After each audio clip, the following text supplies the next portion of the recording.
The divorce papers slide across the marble table, while champagne bubbles still cling to crystal flutes downstairs. Vivian Hale stands frozen in her wedding dress, white lace heavy against her skin, diamonds cold at her throat. Her husband of 6 hours, Damien Voss, the man whose name makes grown men flinch, stares past her toward the city lights bleeding through floor-to-ceiling windows. "The marriage served its purpose," he says without inflection. "My lawyer will contact you in the morning." Behind him, armed guards block every exit. She realizes with sickening clarity that love was never part of the transaction. She was a signature on a contract, a pawn repositioned to stabilize crumbling alliances, while his heart belonged to someone whose bloodline mattered more than her devotion ever could.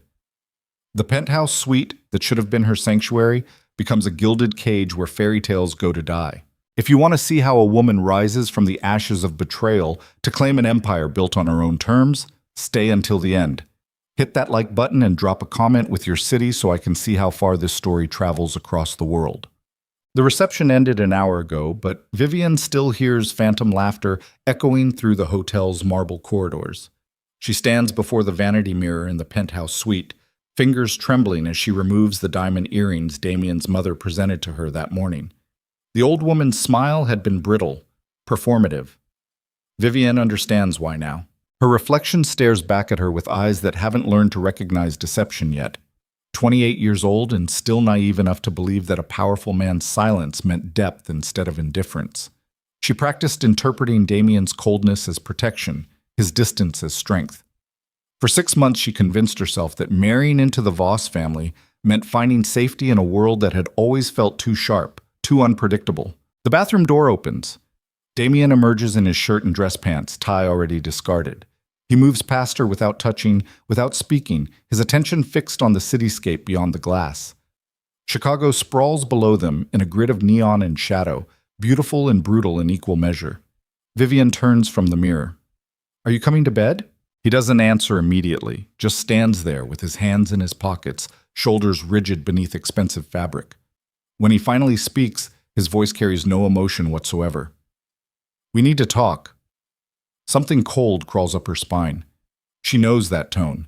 She's heard it in movies, read it in books, the prelude to endings. But this is her wedding night. This is supposed to be the beginning of everything. "Okay," she says carefully. Damien crosses to the wet bar and pours 2 glasses of scotch. He hands her one. She takes it because she doesn't know what else to do. The crystal feels heavy in her hand. "Sit down," he says. "I'm fine standing." His jaw tightens, but he doesn't argue. Instead, he reaches into his jacket draped over the chair and withdraws a manila folder.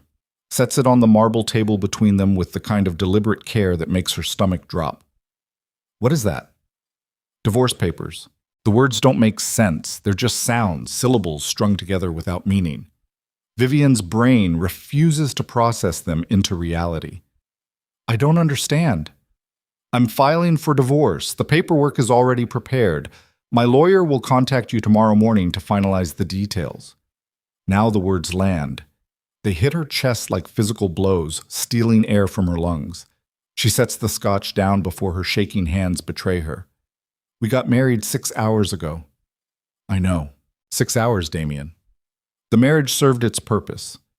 He says it like he's discussing quarterly earnings, not the destruction of her entire world. The ceremony stabilized the alliance with the Calabrese family. Your presence satisfied the council's concerns about my reliability. Vivian's mind races, trying to find purchase on something solid. This doesn't make sense. Why would you go through with the wedding if... Because appearances matter. He finally looks at her directly. His eyes are flat, empty. In our world, perception is everything. The families needed to see commitment. They needed to believe I was capable of building something stable. "So you used me?" "Yes." The casual admission is worse than if he'd tried to lie. At least lies would suggest he cared enough to spare her feelings. This indifference is absolute. "Was any of it real?" Her voice comes out smaller than she wants. "When you proposed, when you said, I said what needed to be said." Vivian's legs suddenly feel unsteady. She sinks into the chair, wedding dress pooling around her like a white flag of surrender. The diamonds at her throat feel like a collar now, binding her to a humiliation she didn't see coming. "There's someone else," she says. It's not a question. Damien pours himself another scotch. Her name is Elise Marchand. Her family controls shipping routes along the eastern seaboard. The connection between our organizations goes back 3 generations. You love her. That's not relevant. It's relevant to me. He drains his glass. Elise and I have an understanding, but her father refused to allow the marriage unless I first demonstrated stability by taking a wife with no criminal connections. Someone clean, someone like you. The pieces click together with sickening clarity. Vivian was the audition, the test run, the proof of concept that Damien Voss could commit to something beyond violence and territory. And once he passed that test, once the family saw him walk down an aisle and speak vows, he could discard her and pursue the union that actually mattered. "You're a monster," she whispers. I'm practical. He sets the empty glass down. "You'll be compensated generously. The prenuptial agreement includes a settlement that will set you up comfortably for life. You'll also receive a monthly stipend for the next 5 years. I don't want your money. Nevertheless, you'll take it. My lawyers insist." Vivian looks down at her hands, at the wedding ring that suddenly feels like it's burning her finger. She twists it off and sets it on the table beside the divorce papers. "Keep it," Damien says. "I don't want anything from you." "The ring is worth $200,000. Don't be stupid." She stands abruptly, dress rustling. "Get out." "This is my room. Then I'll leave." She moves toward the bedroom, but he steps into her path. Not threatening, just blocking. His presence fills the space between them with unspoken warning. "You need to understand something," he says quietly. "What happened tonight stays between us. You don't talk about it. You don't tell your friends, your family, anyone. As far as the world knows, we discovered we were incompatible and mutually agreed to end things." "Or what?" His expression doesn't change, but something dark shifts behind his eyes. "Or you'll discover that discretion is a survival skill in this world." The threat hangs in the air between them, unambiguous and cold. Vivian realizes with creeping horror that she's not just dealing with a broken heart, she's navigating something far more dangerous. "I understand," she says. "Good." He steps aside. "A car will take you wherever you want to go. Pack what you need. The rest will be delivered to you." She walks into the bedroom on legs that feel disconnected from her body. Her suitcase sits unopened beside the bed, still tagged from the honeymoon they'll never take. She throws it open and starts pulling clothes from the closet, not bothering to fold anything, just stuffing fabric into the bag with shaking hands. Damien appears in the doorway. "Vivian." She doesn't look at him. "For what it's worth," he says, "you deserve better than this." "But not from you." "No, not from me." She zips the suitcase closed and stands, smoothing down the wedding dress one last time.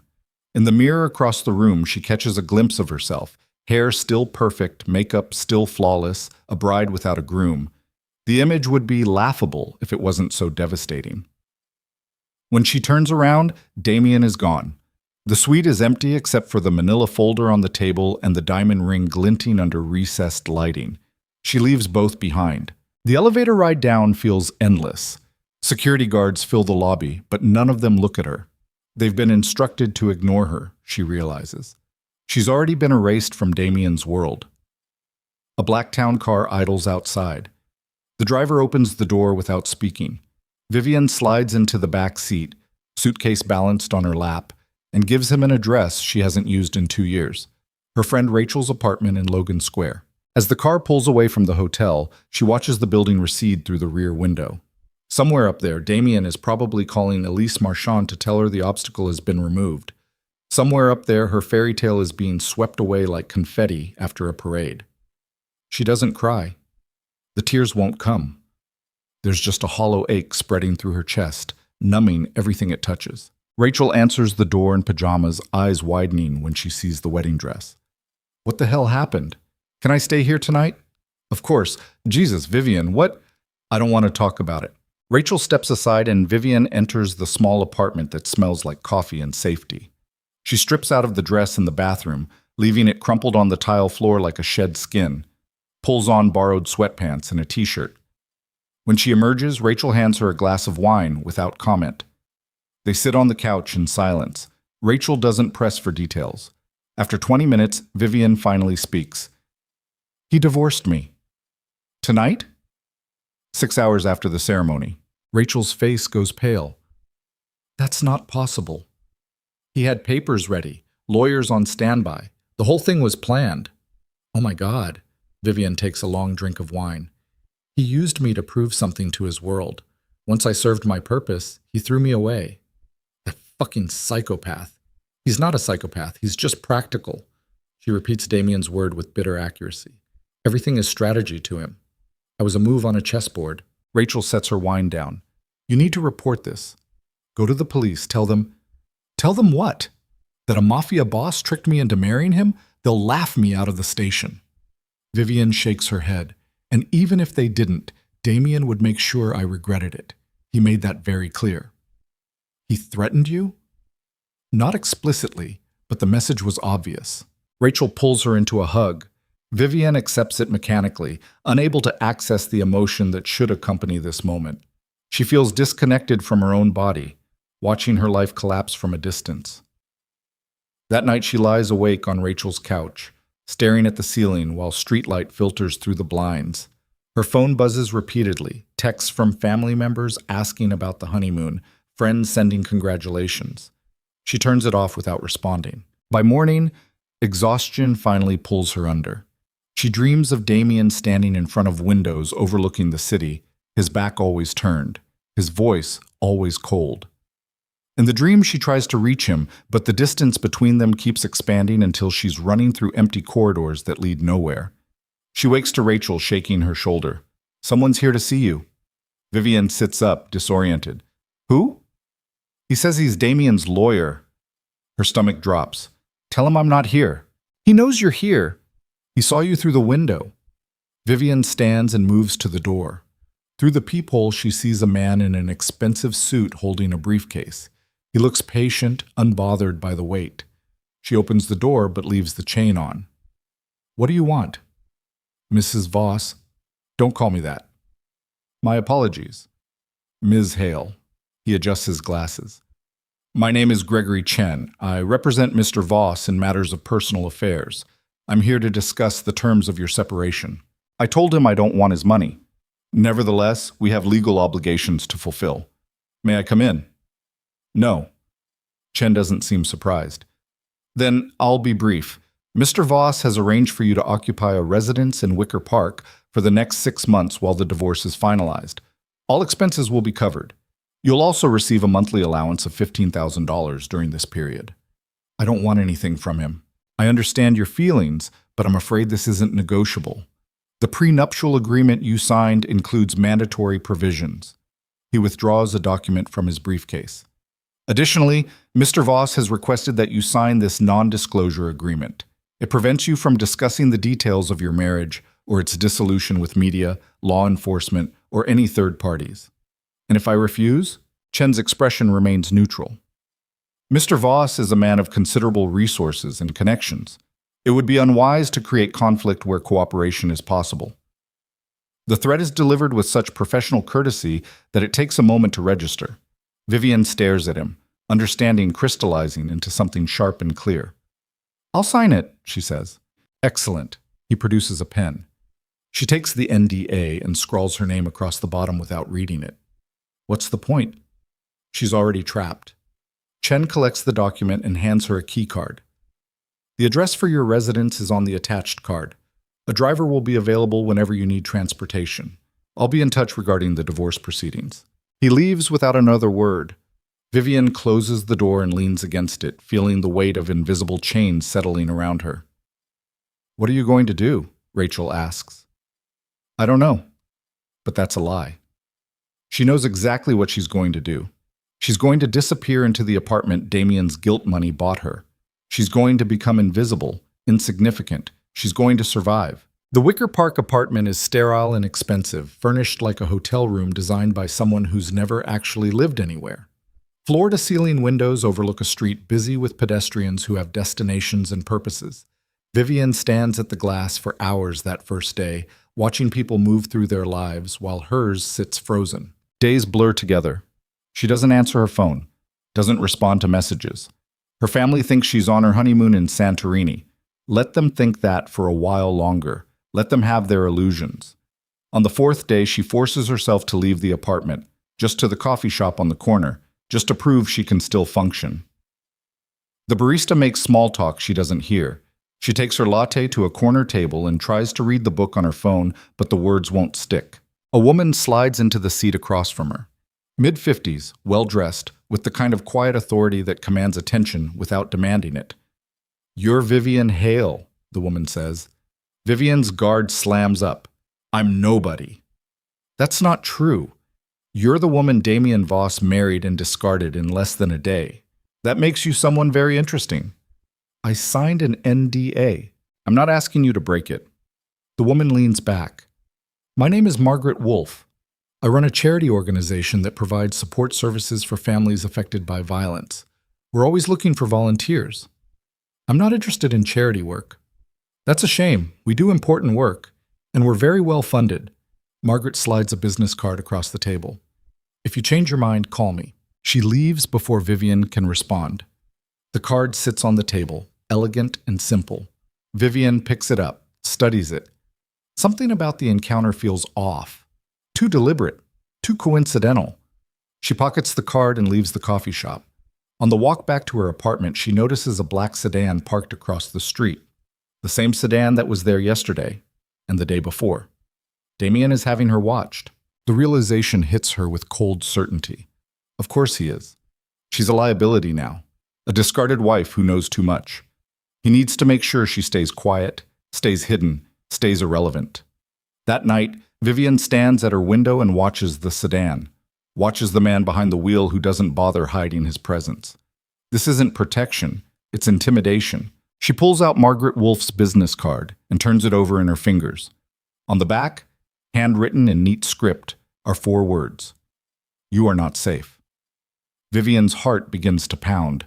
She looks at the sedan again, then at the card, then at the empty apartment that suddenly feels less like refuge and more like a cage. She picks up her phone and makes a call. Margaret answers on the first ring. "I'd like to volunteer," Vivian says. "Excellent. Come by tomorrow morning, 9 o'clock. I'll explain everything." The call ends. Vivian stands in the darkness, still holding her phone, feeling the first stirrings of something she hasn't felt since her wedding night. Fear. But underneath the fear, something else. Something smaller, but sharper. Anger. The next morning, she dresses carefully. Simple clothes, no jewelry, nothing that screams victim or refugee. She takes a cab instead of using Damien's driver. When she arrives at the address on Margaret's card, she finds herself in front of an unassuming building in West Loop. The sign reads Horizon Outreach. Inside, the space is clean and functional. Women work at desks, moving with purpose. No one looks at her twice. Margaret emerges from an office and gestures for Vivian to follow. They enter a conference room. Margaret closes the door. "How much do you know about Damien's organization?" she asks. "I know it's criminal. I'm not naive." "Good. Naivety gets people killed." Margaret opens a folder. Horizon Outreach is a legitimate nonprofit, but it's also something else. We provide shelter and support for people trying to escape criminal organizations. We help them disappear, relocate, start over. Vivian's pulse quickens. "Why are you telling me this?" "Because you need to understand what you're dealing with. Damien didn't just divorce you, he made you a target. Discarded wives don't remain neutral parties in this world. You know too much. You've seen too much. You're either an asset or a threat, and right now you're definitely a threat." "He's having me followed." "I know. We've been monitoring the surveillance. It's only a matter of time before someone decides you're more trouble than you're worth." The casual delivery of this death sentence makes Vivian's blood run cold. "So what do I do?" "You have 2 options. 1, we help you disappear completely. New identity, new city, new life. You'll be safe, but you'll lose everything. And the second option?" Margaret closes the folder. "You learn how this world actually works. You stop being a victim and become something else, something dangerous." "I'm not a criminal. Neither am I. But I understand how power moves through the shadows. And I can teach you." Margaret's eyes are sharp, assessing. "The question is whether you're willing to become someone Damien Voss would regret underestimating. Vivian's hands are shaking, but she forces them still. What would that look like? It would look like work. Real work. Earning trust, learning systems, understanding leverage. It would mean spending time here, meeting people, proving you're more than a broken bird looking for shelter. And in return? In return, you get a chance to reclaim your life. Not the one you thought you wanted with Damien.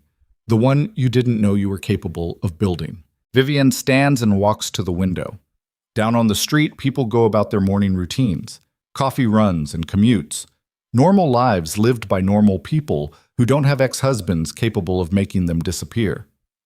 She thinks about the apartment she's been hiding in, the black sedan watching her movements, the NDA binding her silence, the next 60 years of looking over her shoulder. Then she thinks about Damien's face when he handed her those divorce papers, the emptiness in his eyes, the casual cruelty. She turns back to Margaret. When do I start? Margaret smiles. Right now. The work is exactly what Margaret promised, real and unglamorous. Vivian spends her first week answering phones, organizing files, making coffee. She meets women with haunted eyes and stories they don't tell. She learns how to recognize fear wearing different faces. In the evenings, Margaret sits with her in the conference room and teaches her about the architecture of criminal organizations, how territories get divided, how money moves, how alliances form and fracture. It's not glamorous knowledge. It's practical, detailed, boring, which makes it dangerous. Power isn't loud, Margaret explains. It's quiet. It's knowing which phone call to make and when. It's understanding who owes what to whom. It's recognizing patterns before anyone else sees them. Vivian absorbs it all. She's always been good at patterns, at reading between lines. She just never had reason to develop those skills into weapons before. 3 weeks into her training, Margaret introduces her to someone new. This is Lucian Mercer, Margaret says. The man who enters the conference room doesn't look like a criminal. He's maybe 40, dressed in a charcoal suit with silver threading through his dark hair. His movements are economical and his eyes miss nothing. Ms. Hale, he says, extending his hand, I've heard interesting things about you. His grip is firm but not aggressive. Vivian searches his face for signs of deception, manipulation, anything that would mark him as dangerous. She finds only calm assessment. Margaret speaks highly of your adaptability, Lucian continues, taking a seat. That's a rare quality. I'm a quick learner. So I understand. Tell me, what do you know about your ex-husband's current operations? The question is casual, but Vivian feels the weight behind it. I signed an NDA. Legal documents only matter if you get caught breaking them. Lucian's expression doesn't change. I'm not asking you to violate anything. I'm asking what you observed during your brief marriage. Vivian glances at Margaret, who nods slightly. She takes a breath. Damien's paranoid. He doesn't trust his lieutenants. He uses fear instead of loyalty, which means people follow him because they're terrified, not because they believe in him. Anything else? The families are losing faith in him. I could see it at the wedding, the way the old men looked at him, like they were measuring him and finding him lacking. Lucian's eyes sharpen.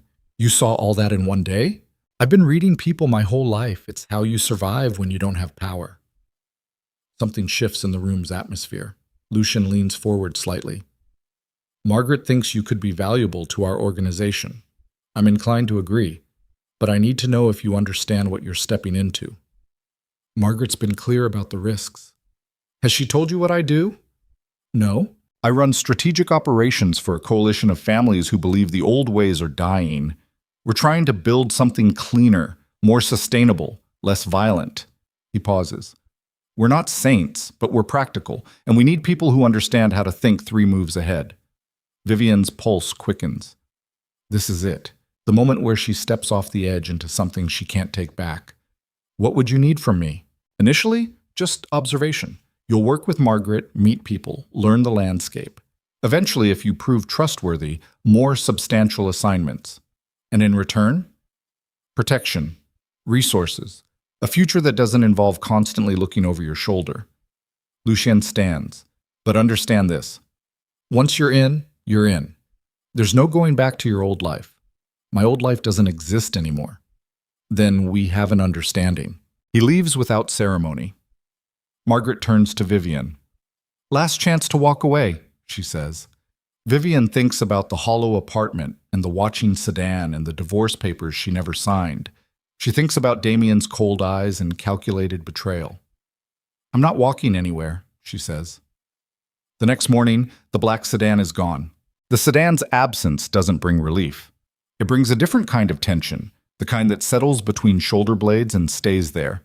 Vivian walks to Horizon Outreach every morning now, taking different routes, watching reflections in shop windows, counting exits.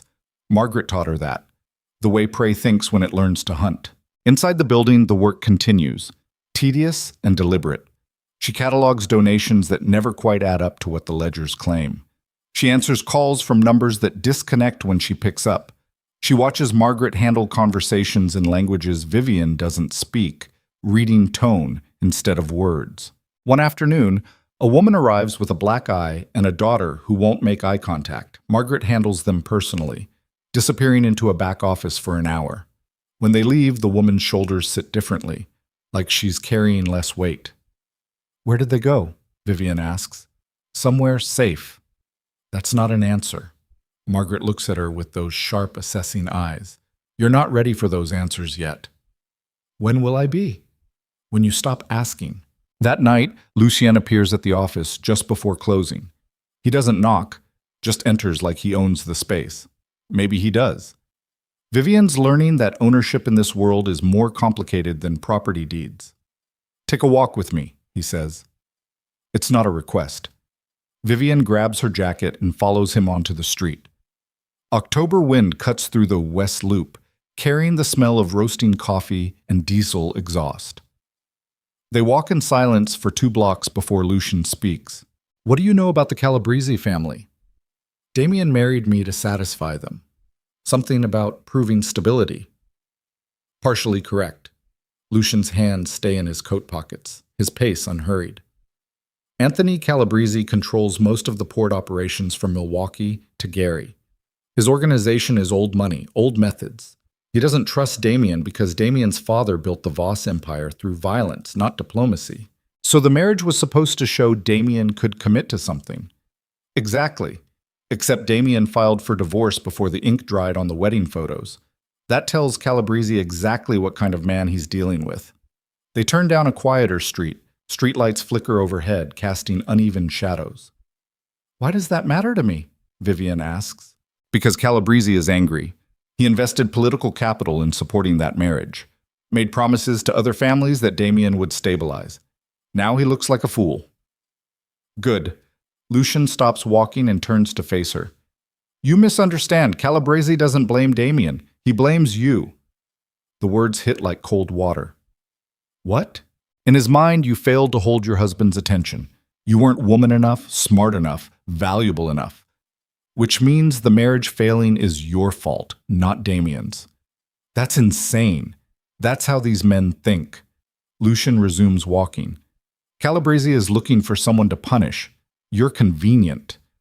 Vivian's chest tightens. The surveillance, that wasn't Damien. Damien had you watched for 2 weeks to make sure you stayed quiet. But he pulled his people when you signed the NDA. The sedan you saw after that, Calabrese's men. And now they're gone too. Because I made a call. Lucien glances at her. I told Calabrese you're under my protection now, that you're too valuable to waste on petty revenge. Am I? Valuable? That depends entirely on you. They reach a parking garage. Lucien leads her to a black Mercedes on the 3rd level. He unlocks it and gestures for her to get in. She hesitates. I'm not going to hurt you, he says. If I wanted you dead, you'd already be gone. The logic is sound, even if it's terrifying. Vivian slides into the passenger seat, leather and expensive cologne. Lucien starts the engine and pulls out onto the street. Where are we going? To meet someone who can help you understand what you're really dealing with. They drive south, leaving the polished neighborhoods behind. The streets get darker, emptier, buildings sag with neglect. After 20 minutes, Lucien parks in front of a warehouse with boarded windows. Stay close, he says. Inside, the warehouse is gutted, empty except for metal support beams and concrete floors stained with things Vivian doesn't want to identify. A single light hangs from the ceiling, illuminating a card table where three men sit playing poker. They look up when Lucien enters. One of them, older, with gray stubble and scarred knuckles, sets his cards down. Lucien, didn't expect you tonight. Frank, Lucien's voice carries easy authority. Need to borrow your office. Frank's eyes slide to Vivian. Who's the girl? Someone learning the business? She looks scared. She should be. Frank laughs, a wet sound that rattles in his chest. He stands and gestures toward a door at the back. All yours. Try not to make a mess. Lucien leads Vivian through the door into a smaller room. Metal desk, folding chairs, filing cabinets against the wall. He closes the door and the noise from the card game cuts off completely. Sit, he says. Vivian sits. Her hands are trembling, so she clasps them in her lap. Lucien leans against the desk. Those men out there work for me. They handle problems that require a certain level of discretion. You mean they kill people? Sometimes. Usually they just convince people that cooperation is preferable to resistance. He crosses his arms. I'm telling you this because you need to understand what protection means in this world. It's not passive, it's active, it's violent when necessary. I didn't ask for this. You stepped into Margaret's office. That was asking. His expression doesn't soften. I need to know if you can handle reality. Because if you can't, I need to cut you loose now before you become a liability. Vivian's throat is dry. What do you want me to say? I want you to tell me the truth. Can you operate in a world where violence is a tool, not an aberration?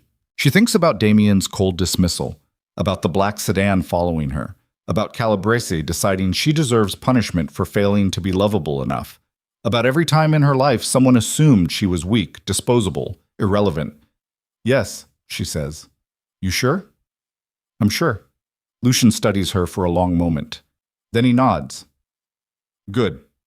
Because I have an assignment for you. He pulls a folder from the desk drawer and opens it. Inside are photographs. A restaurant. A man in his 50s shaking hands with younger associates. More photos of the same man entering an apartment building.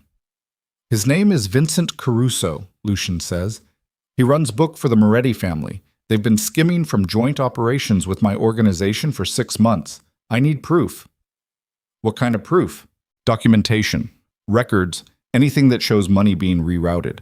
He closes the folder. Caruso keeps physical ledgers at his apartment, old school, paranoid about digital trails. You want me to break into his apartment. I want you to get invited in. Vivian's stomach drops. How? However you can manage it. You're smart, attractive, resourceful. Lucien's tone is clinical. Meet him somewhere public, strike up a conversation, find a way into his space. And if I can't, then you're not as valuable as I thought. The words sting, but Vivian forces herself to think past the emotion. When? He eats at Giovanni's every Thursday night, alone. Always sits at the bar. Lucien hands her the folder.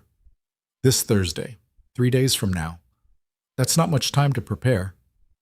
Life doesn't provide preparation time. It provides opportunities, and you either take them or you don't. He opens the door. The card game noise floods back in. Frank glances over, grinning around a cigarette. She gonna make it? He calls. We'll see, Lucien says. The drive back to West Loop is silent. Lucien drops her off 2 blocks from Horizon Outreach. Before she gets out, he touches her arm. One more thing, if Caruso suspects anything, he won't hesitate. These men don't call lawyers, they call cleaners. Understood. And Vivian? Don't tell Margaret about this. She thinks I'm bringing you along too fast. She might be right. But I need to know what you're capable of. Vivian nods and exits the car, watches the Mercedes disappear into traffic. Then she walks the 2 blocks to her apartment, folder pressed against her chest like contraband. Inside, she spreads the photographs across her kitchen table. Vincent Caruso has the look of someone who's seen too much and stopped caring. Dead eyes, bitter mouth. The kind of man who treats waitresses like furniture. She studies his patterns. Thursday dinners at Giovanni's. Weekend visits to a woman in Bridgeport who isn't his wife. Morning coffee at a diner on Taylor Street. He's a creature of habit, which makes him predictable. Predictable is vulnerable. Vivienne opens her laptop and searches for Giovanni's. Upscale Italian, old money atmosphere. She reads reviews, studies the menu, memorizes the layout from photos posted by customers. Then she goes through her closet and selects an outfit. Black dress, simple jewelry, nothing too memorable. Thursday arrives faster than she wants. She spends the morning at Horizon Outreach trying to act normal while her stomach churns. Margaret notices. "You look ill," she says. "Didn't sleep well. Take the afternoon off." Vivian does. Goes back to her apartment and forces herself to eat something. Showers. Does her makeup with shaking hands. The woman in the mirror looks like someone else. Someone confident. Someone dangerous. She arrives at Giovanni's at 7:30. The restaurant is warm, dimly lit, expensive. Classical music plays softly. She spots Caruso immediately, sitting at the bar like Lucien said, nursing a scotch, watching a basketball game on the television mounted in the corner.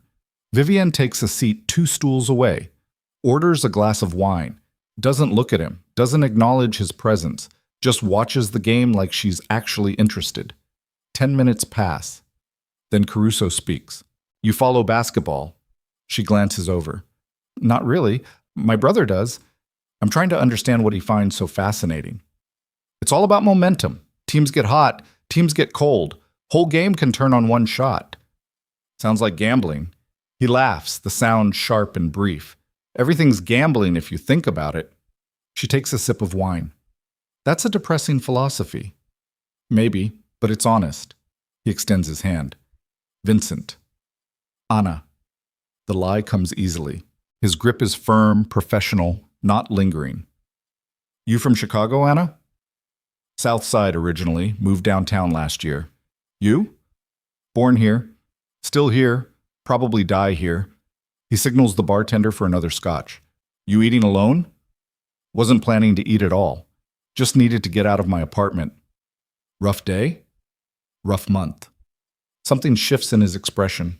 Interest, maybe, or calculation. "I hear that. Buy you dinner?" Vivian hesitates just long enough to seem genuine. "You don't have to do that." "I know. I'm offering anyway." She lets him see her debate it. Then she nods. "Okay. Thank you." They move to a table. Caruso orders for both of them without asking what she wants. Saltimbocca and risotto, expensive wine. The food is good, but Vivian barely tastes it. She's too focused on maintaining the performance, smiling at the right moments, asking questions that sound personal but reveal nothing. "So what's causing the rough month?" Caruso asks. "Divorce?"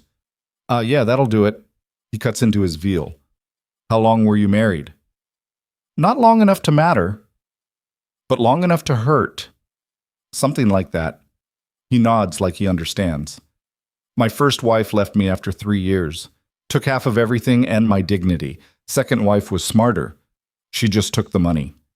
"How many wives have you had?" "3. Currently working on staying single." He drains his wine glass. "What about you? Looking to try again, or are you done with the institution?" "I don't know yet.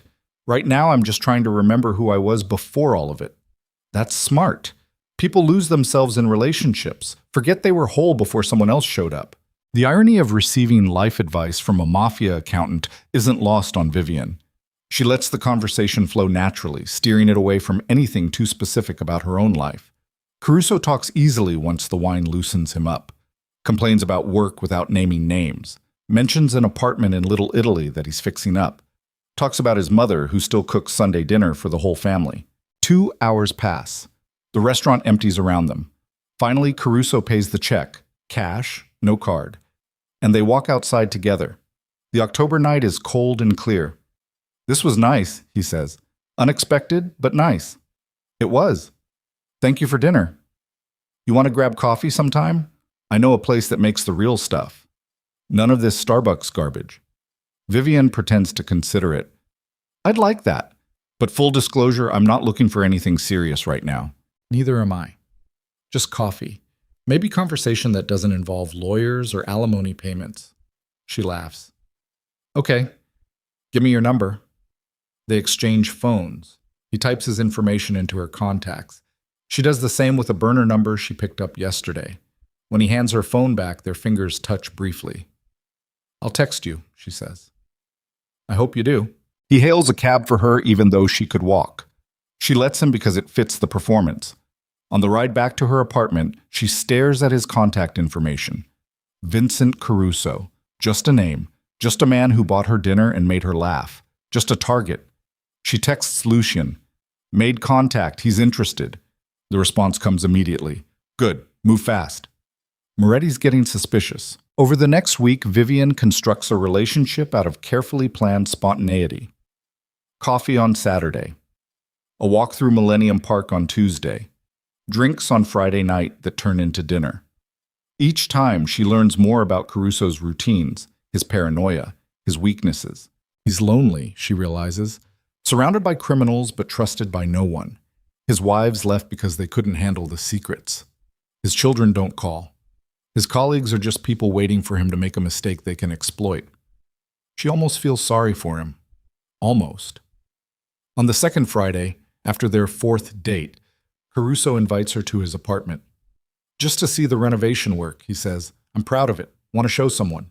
Vivian's pulse spikes, but she keeps her expression neutral. I'd love to see it. The apartment is in a converted warehouse. Industrial chic, exposed brick and steel beams, everything meticulously organized, no clutter, no personal photographs, just expensive furniture and empty space. This is beautiful, she says. Cost a fortune, but worth it. Come here. He leads her to the windows overlooking the street. Best view in Little Italy. She stands beside him, close enough to feel his warmth but not touching. You live here alone? Yeah, tried the roommate thing once, didn't work out. Too used to your own space. Too used to privacy. There, the opening. She turns toward him. I understand that. After my divorce, I just wanted to be somewhere no one could find me. Did it work? Mostly. He looks at her for a long moment. Then he kisses her. It's careful, testing. She responds because she has to. Because this is the job. Because Lucien needs those ledgers, and this is the price of entry. When they break apart, Caruso's expression is uncertain. Sorry, should have asked first. It's okay. You want to stay? I could make us something. I'm a decent cook. This is it. The decision point. She can leave now, regroup, find another way in, or she can push forward into territory that scares her more than any surveillance sedan ever did. I'd like that, she says. He smiles, a real smile, not the practiced one he uses in public, and moves toward the kitchen. While he's pulling ingredients from the refrigerator, Vivian excuses herself to the bathroom. The hallway has 3 doors. Bathroom, bedroom, study. She chooses the study. Inside, it's sparse. Desk, filing cabinet, bookshelf. She moves quickly, searching drawers with hands that won't stop shaking. Nothing in the desk, nothing obvious in the cabinet. Then she spots it, a safe built into the wall behind a framed print. Her heart sinks. She can't crack a safe. That's movie bullshit. She needs the combination or a key or... Looking for something? She spins. Caruso stands in the doorway, arms crossed, expression unreadable. I was looking for the bathroom, she says. Bathroom's the first door. Oh, I must have miscounted. Miscounted. He steps into the room, not threatening yet, just present, filling space. You're a terrible liar, Anna, or whatever your real name is. Vivian's mind races. Deny, run, fight, none of them good options. So she tries the truth. My name is Vivian, and I need your help. My help. He laughs without humor. That's creative. Most people who try to rob me don't bother with conversation first. I'm not robbing you. I'm looking for information. About? The Moretti family. I think they're responsible for my brother's disappearance. The lie is detailed enough to sound plausible. She watches him process it, sees the moment he decides whether to believe her or dispose of her. Your brother, he says slowly. He worked for them. Did collections or something. I don't know exactly, but 3 months ago he stopped returning my calls. His apartment was cleared out. No one knows where he went. And you thought breaking into my study would help you find him? I thought someone in the organization might have records, something that explains what happened.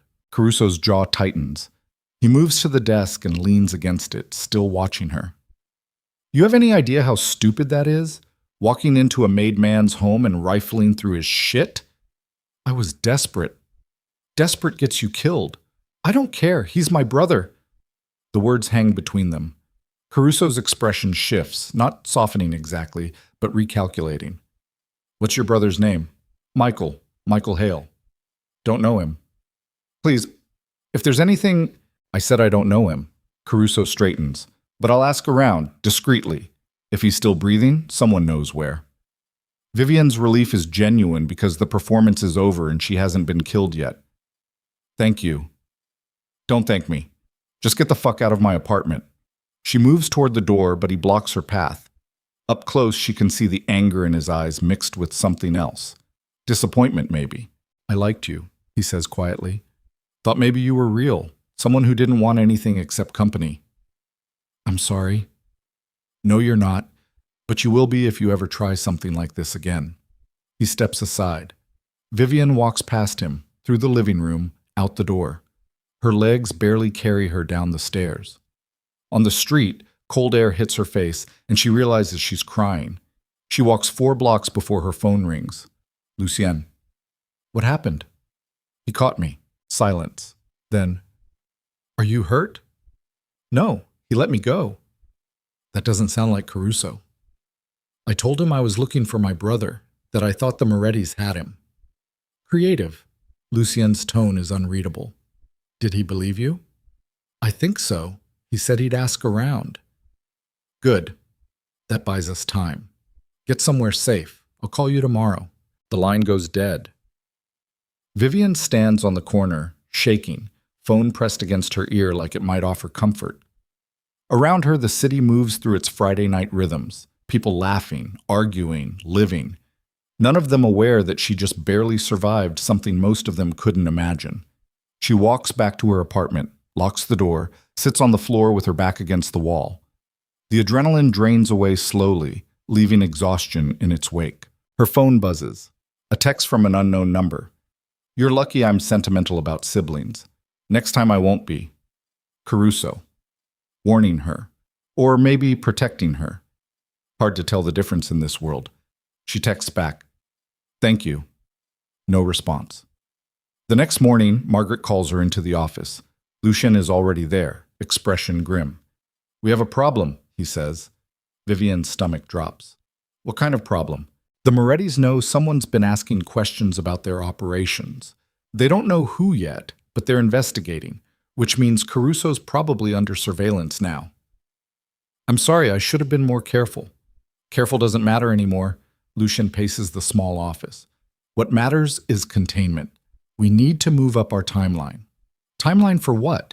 He stops pacing and looks at her directly. Damien's planning something. We don't know what yet, but intelligence suggests he's been meeting with the Calabrese family, trying to rebuild alliances by offering them something valuable. What could he possibly offer them? Information about my organization, supply routes, safe houses, people under protection. Lucien's expression hardens. Including you. The room tilts slightly. Vivian grips the edge of Margaret's desk. He's going to give me to Calabrese. Not if we move first, but that means accelerating your training, putting you in deeper situations faster than I wanted. I'm ready. No, you're not. But we don't have the luxury of waiting until you are. Margaret, who has been silent until now, finally speaks. This is a mistake, Lucien. She's not prepared for this level of exposure. She survived Caruso. That's more than most rookies manage. She got lucky. Luck is a skill in this business. They argue in tense, clipped sentences. Vivian listens, feeling like a prize being fought over by 2 owners who haven't asked if she wants to be owned at all. Finally, she interrupts. What do you need me to do? Lucien and Margaret both turn to her. For a moment, no one speaks. Then Lucien says, there's a meeting tomorrow night, representatives from 4 families. We're negotiating territory agreements along the lakefront. Damien will be there. You want me to go? I want you to watch, see how these meetings work, learn the players. And if Damien sees me, he won't. You'll be working service, coat check, invisible. Margaret shakes her head. This is reckless. This is necessary. Lucien's tone allows no argument. Vivian, She thinks about the black sedan, about Caruso's disappointed eyes, about Damien's cold dismissal in a honeymoon suite 6 weeks ago, about the woman she used to be, quiet, compliant, easily discarded. That woman is gone. In her place stands someone who chooses danger over invisibility. "I'll do it," she says. Margaret's expression shudders. "Then we better make sure you know what you're walking into." They spend the rest of the day preparing. Margaret drills her on names, faces, family hierarchies. Lucien explains the dynamics, old grudges, current alliances, fault lines waiting to fracture. By evening, Vivian's head aches from absorbing information she can't fully process yet.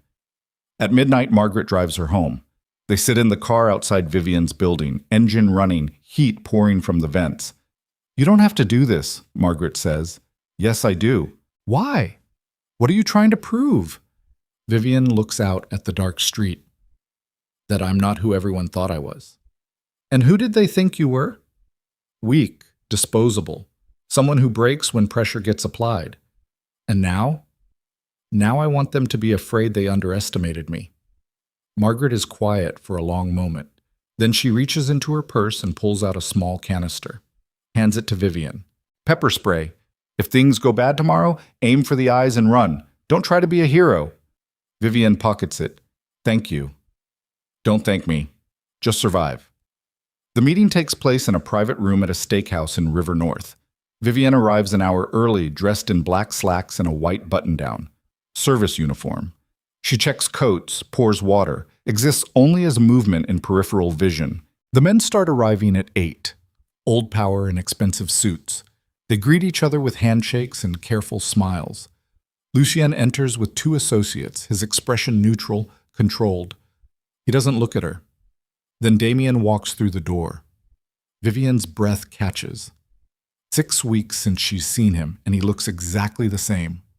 Polished, remote, dangerous in a way that doesn't require demonstration. He moves through the room like he owns it, shaking hands, exchanging quiet words. His eyes pass over her without recognition. She's just staff, invisible. The meeting begins. Vivian stays near the bar, refilling glasses, removing empty plates. She listens to fragments of conversation, mentions of percentages, territories, names she recognizes from Margaret's briefings. The men speak in code, dancing around explicit admissions of criminality. Lucien proposes a restructuring of port access. Anthony Calabrese counters with concerns about oversight. Damien argues for maintaining current arrangements. His voice is measured, confident, but Vivian notices the way the other men watch him, with skepticism, with doubt. He's losing them. An hour into the meeting, someone's phone rings. One of Calabrese's men steps out to answer it. When he returns, he whispers something to his boss.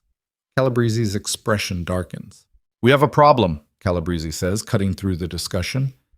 Everyone stops talking. Lucien leans back in his chair. "What kind of problem?" "My warehouse on Cermak was hit an hour ago. 3 men dead. Shipment gone." The room temperature drops. Men exchange glances, calculating. Damien's face remains impassive, but Vivian sees his hand tighten around his water glass. "Who?" someone asks. "Don't know yet, but someone knew exactly when the shipment was arriving. Someone with access to schedules." Lucien's voice stays calm. "You think someone at this table sold you out?" "I think someone in this city is trying to start a war." Calabrese looks around the room, eyes landing on each man in turn. "And I intend to find out who before more blood gets spilled." The meeting dissolves into tense speculation. Vivian continues refilling water glasses, moving through the chaos like a ghost. She's almost to the door when someone grabs her wrist. Damien. He's looking at her now, really looking. Recognition flickers across his face. "Vivian?" She freezes. Every eye in the room turns toward them. Lucien's expression doesn't change, but she feels his attention lock onto her like a spotlight. "What the hell are you doing here?" Damien's grip tightens. She could lie, could play dumb, but something in his eyes, fear maybe, or guilt, makes her reckless. "Working," she says. "Working for who?"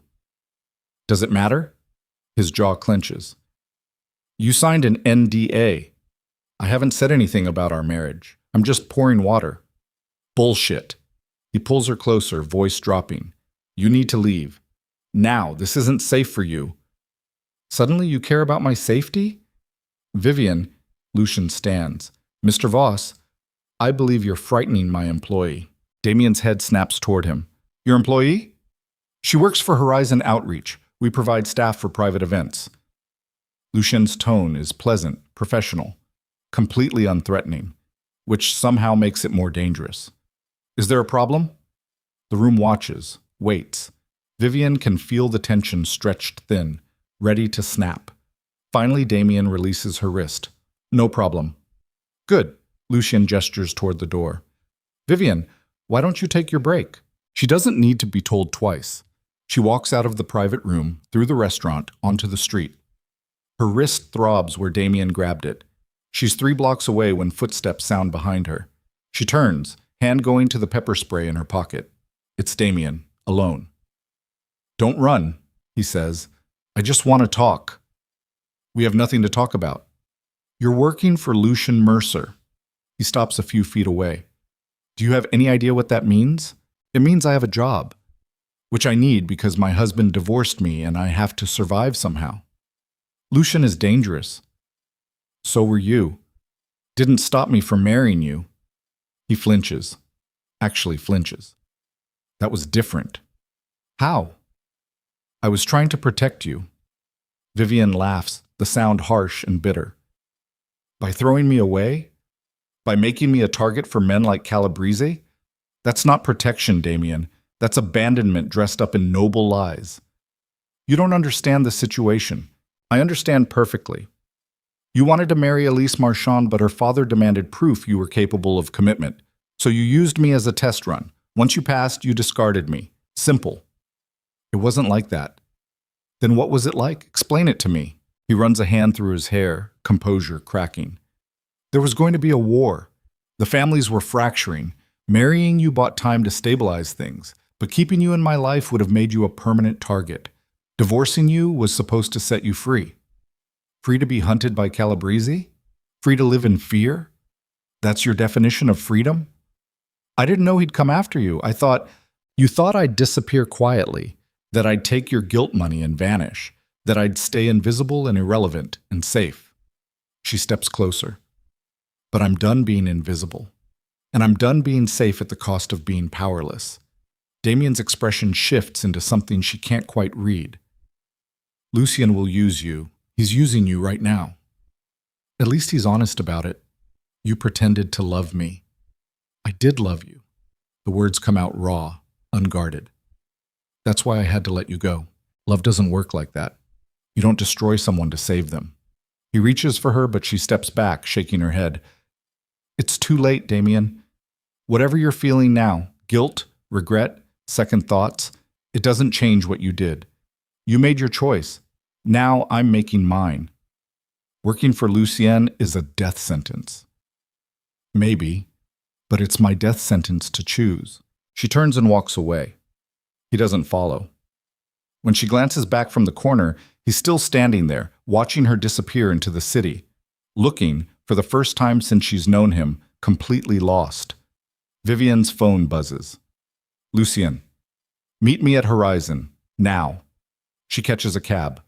20 minutes later, she's in Margaret's office with both of them staring at her like she's a bomb that might detonate. That was unbelievably stupid, Margaret says. I didn't know he'd recognize me. You should have anticipated it, Lucien interrupts. Should have had an exit strategy prepared. I did exit. After announcing to every family in that room that you're connected to me. He paces, clearly furious despite his controlled tone. Damien will report this, which means Calabrese now knows you're not just some abandoned wife hiding in an apartment. You're active, you're aligned, you're a target. Vivian's stomach sinks. I'm sorry. Sorry doesn't help. Lucien stops pacing. We need to move you. Tonight. New apartment, new identity if necessary. No. Both of them stare at her. No? Margaret repeats. I'm done running, done hiding, done being shuffled around like a piece on someone else's board. Vivian stands, feeling something crystallize inside her chest. You said I needed to prove I could handle reality. Well, this is me handling it. I made a mistake tonight. I'll live with the consequences, but I'm not disappearing. That's not your decision to make, Lucian says. Yes, it is. You told me once you're in, I'm in. Which means I get a say in how this plays out. The room falls silent.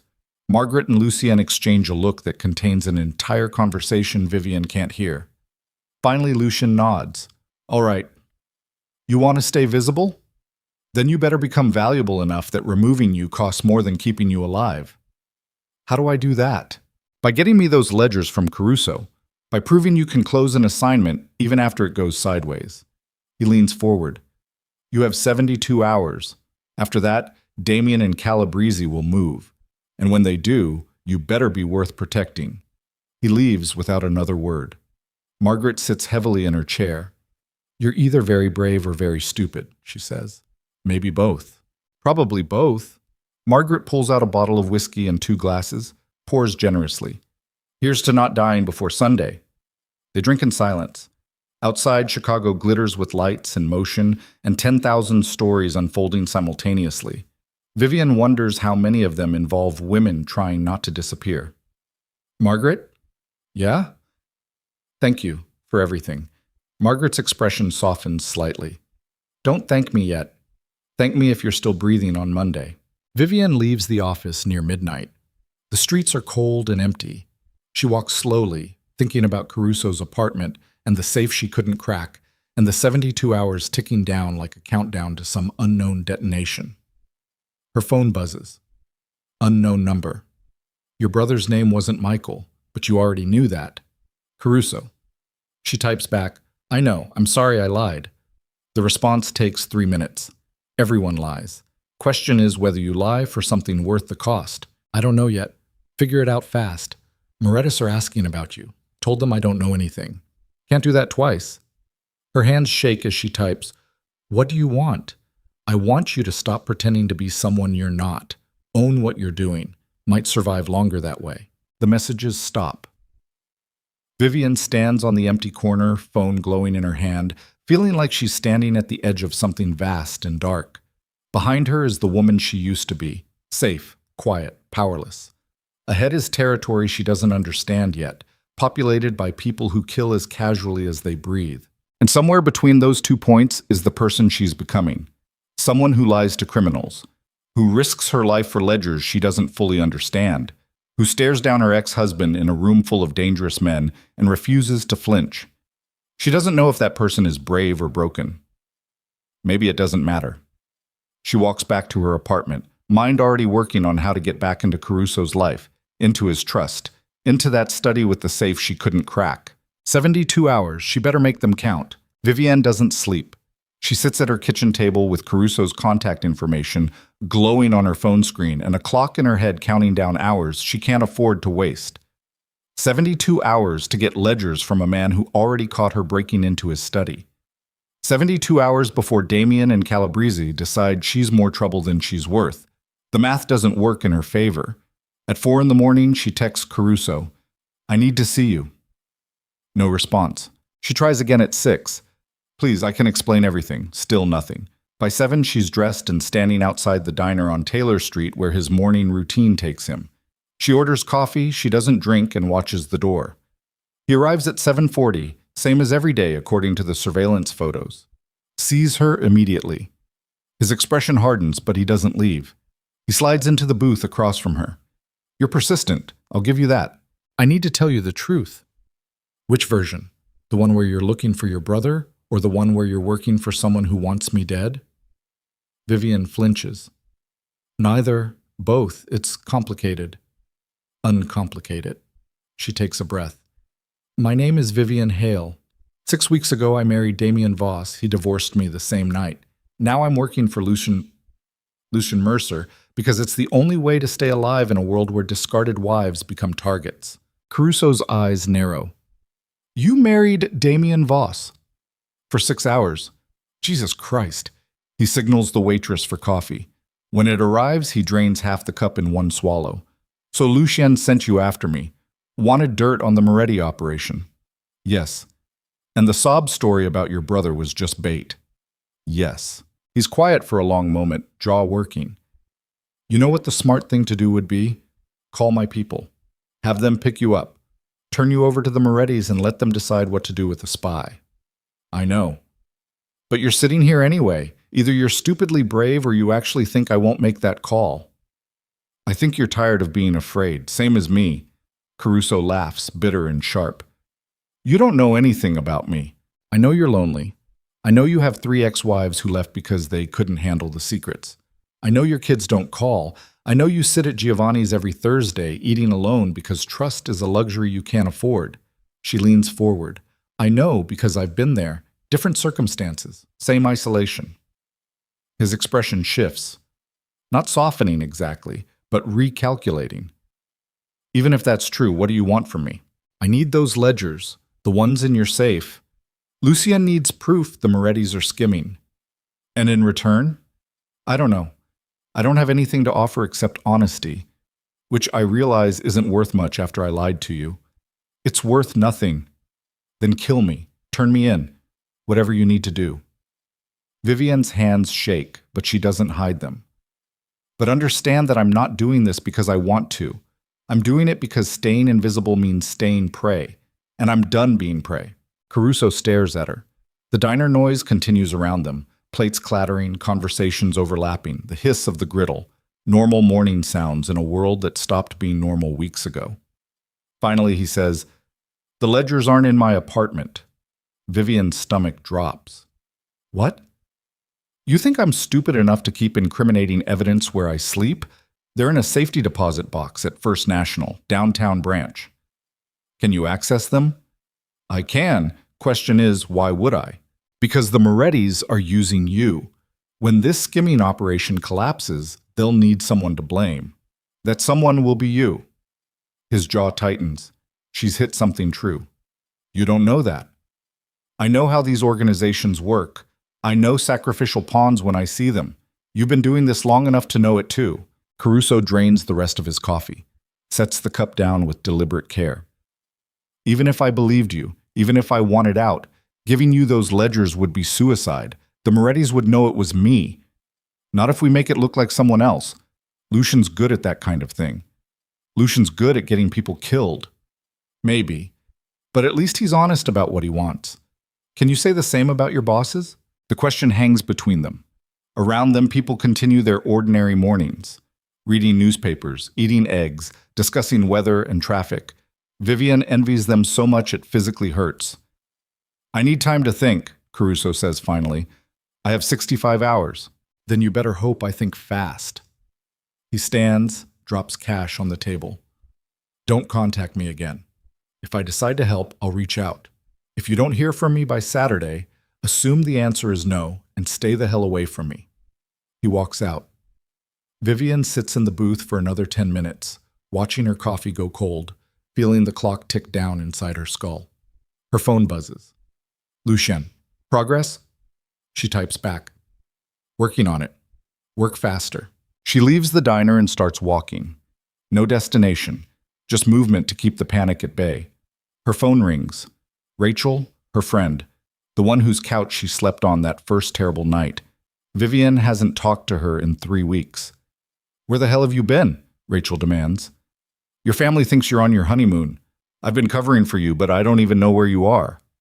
I'm sorry. Everything's complicated. Complicated? Vivian, your mother called me crying because she hasn't heard from you. What am I supposed to tell her? Tell her I'm fine. Are you fine? Because you sound terrible. Vivian stops walking. She's on Michigan Avenue, tourists streaming past with shopping bags and cameras. Normal people doing normal things. She can't remember the last time she felt normal. No, she says quietly. I'm not fine. Then come over. Let me help. You can't help with this. Try me. Rachel, I'm your best friend. You don't get to shut me out because things got hard. The words crack something open in Vivian's chest. For a moment, she considers it, going to Rachel's apartment, sitting on her couch, telling her everything. But then she imagines Rachel's face when she learns the truth, the fear, the judgment, the inevitable distance that would follow. I have to go, Vivian says. Vivian. She ends the call, turns her phone off completely. Stands on the crowded sidewalk feeling more alone than she's ever felt in her life. Saturday morning arrives without word from Caruso. Vivian spends the hours pacing her apartment, checking her phone obsessively even though it's off. At noon, she turns it back on. No messages. By evening, she's desperate enough to go back to the diner. He's not there. She tries the bar at Giovanni's. Not there either. She walks past his apartment building but doesn't go up. Can't risk spooking him. At midnight, her phone finally buzzes. Caruso. Meet me at Millennium Park, southeast corner, 1 a.m. She's there by 12:30, standing in the shadow of the bean sculpture while sparse late-night foot traffic passes by. The temperature has dropped into the 40s. She didn't bring a jacket, didn't think about practical things like warmth. Caruso arrives at 1:15, alone. He doesn't greet her, just gestures for her to follow. They walk south along the lakefront path, away from lights and people. I talked to someone, he says. Someone I trust. Asked them hypothetically what would happen if certain documents went missing from certain locations. And they confirmed what you said. The Morettis have been discussing contingency plans, ways to contain exposure if the skimming gets discovered. My name came up. A lot. Vivian's breath makes small clouds in the cold air. So you'll help? I'll give you copies, not originals. Copies that could have come from anywhere. That way there's deniability. When? Now. He pulls a manila envelope from inside his coat. I made them this afternoon. These show 6 months of transactions, money being rerouted through shell companies, percentages being adjusted on paper, shipments that don't match invoices. Vivian takes the envelope with shaking hands. Why are you doing this? Because you were right. I'm tired of being afraid, tired of waiting for someone to decide I'm expendable. He looks out at the dark water.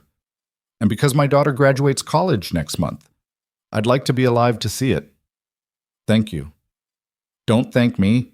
Just make sure Lucien understands these came from an anonymous source. My name stays out of it completely. I promise. Promises don't mean much in our world, but I'll take it anyway. He turns to leave, then stops. Vivian, get out while you still can. This life doesn't end well for people like you and me. He disappears into the darkness. Vivian stands alone on the path, envelope pressed against her chest, feeling the weight of what she's holding. Evidence that could destroy the Moretti family. Evidence that makes her valuable. Evidence that makes her a target. She calls Lucien. He answers on the first ring. I have them. The ledgers? Copies.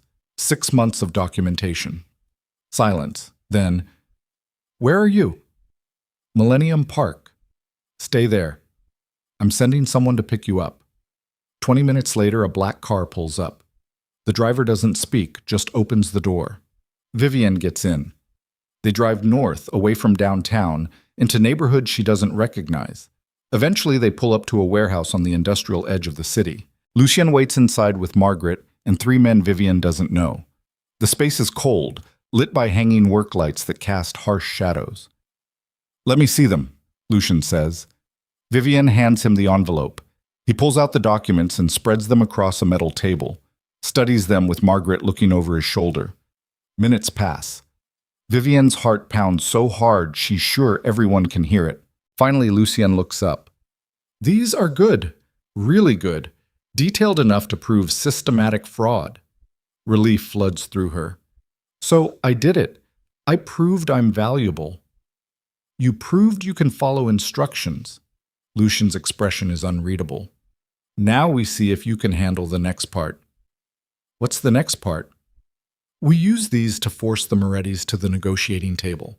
Make them understand that continued skimming means exposure. They'll have to accept new terms or risk everything. Margaret folds her arms. And if they don't negotiate? Then we leak the documents to their rivals and let nature take its course. Lucien gathers the papers. Either way, Vivian's involvement ends here. She's done enough. What does that mean? It means you disappear for a while. New apartment, new city, if necessary. Let things cool down before you surface again. No. The word comes out harder than Vivian intended. You said if I proved valuable, you'd protect me, that I'd have a place in the organization. I said I'd keep you alive. That's what I'm doing. By hiding me again? By making me run? By keeping you out of the line of fire when this situation explodes. Lucian's voice stays calm, but there's steel underneath. The Morettis will retaliate.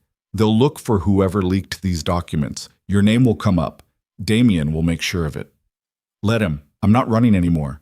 Margaret steps forward. Vivian, be smart about this. I am being smart. Smart means staying visible. Building real power, not hiding in safe houses waiting for someone to decide I'm useful again.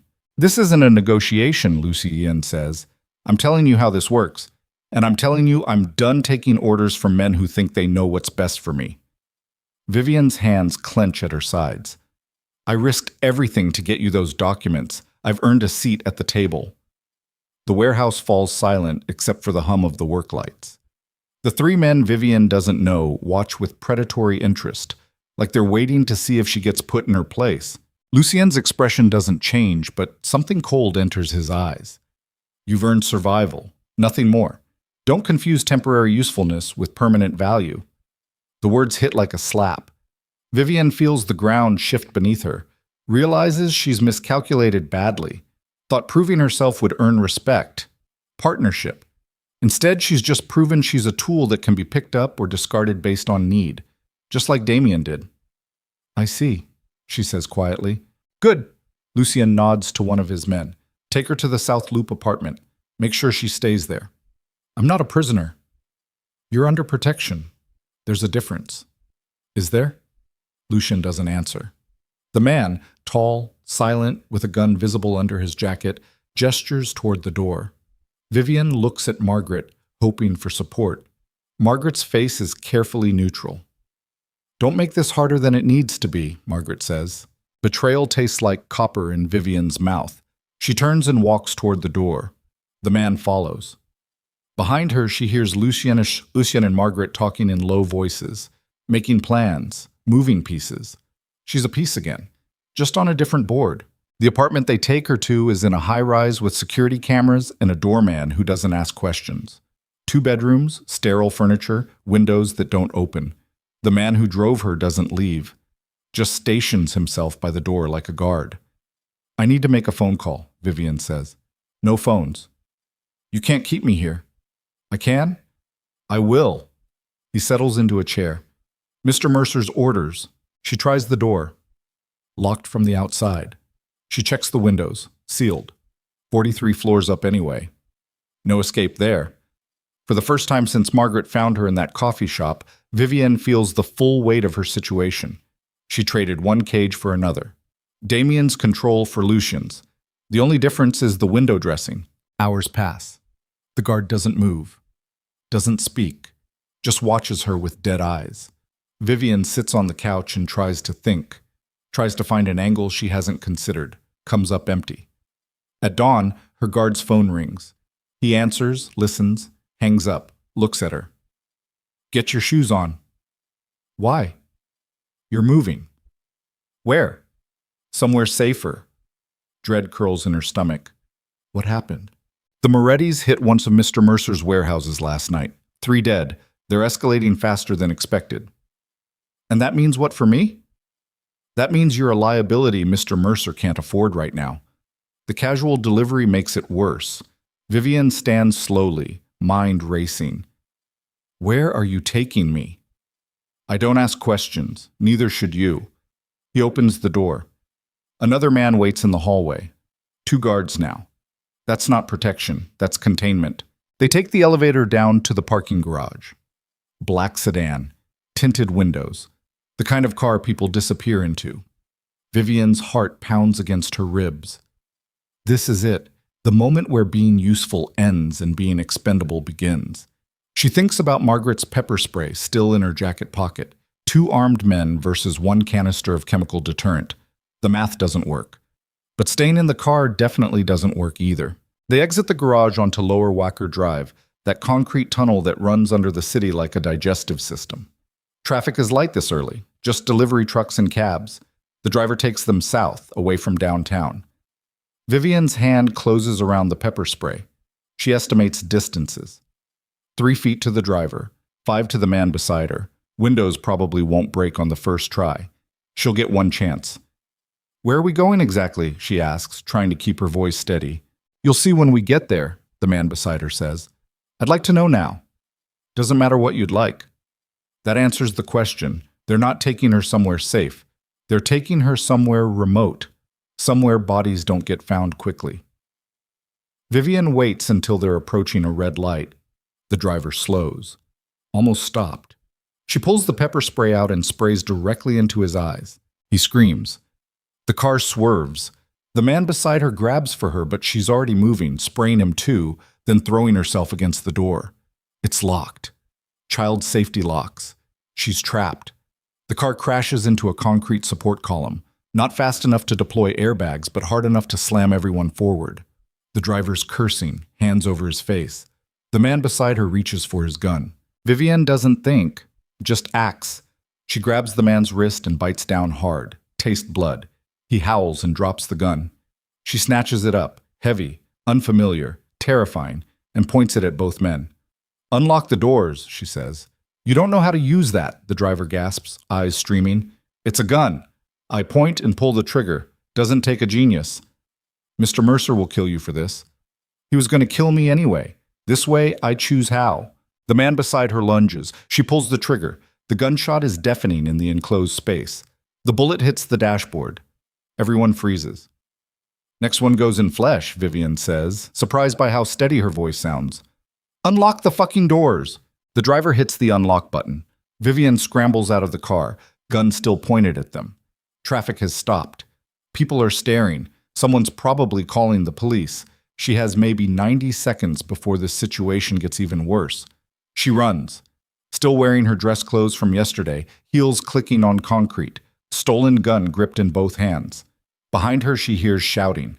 She doesn't look back. She makes it to street level, emerges onto Michigan Avenue in morning traffic, ditches the gun in a trash can because carrying it makes her too visible, blends into pedestrian flow. Her hands won't stop shaking. Her breath comes in ragged gasps. She just shot at someone, actually pulled a trigger. The reality of it hasn't hit yet, but she feels it coming like a wave building offshore. She needs to disappear, needs money, a phone, clothes that don't make her memorable. She ducks into a department store and heads for the bathroom, locks herself in a stall, sits on the closed toilet lid and tries to stop her hands from shaking. This is what survival looks like now. Pepper spray and stolen guns and escape attempts that almost fail. This is what happens when you try to stop being prey in a world built for predators. She stays in the stall for 20 minutes. When she emerges, she steals a jacket from a shopping bag someone left unattended. Walks out of the store with her head down, trying to look like she belongs. On the street, she realizes she has nowhere to go. Can't go to her apartment. Lucian knows where it is.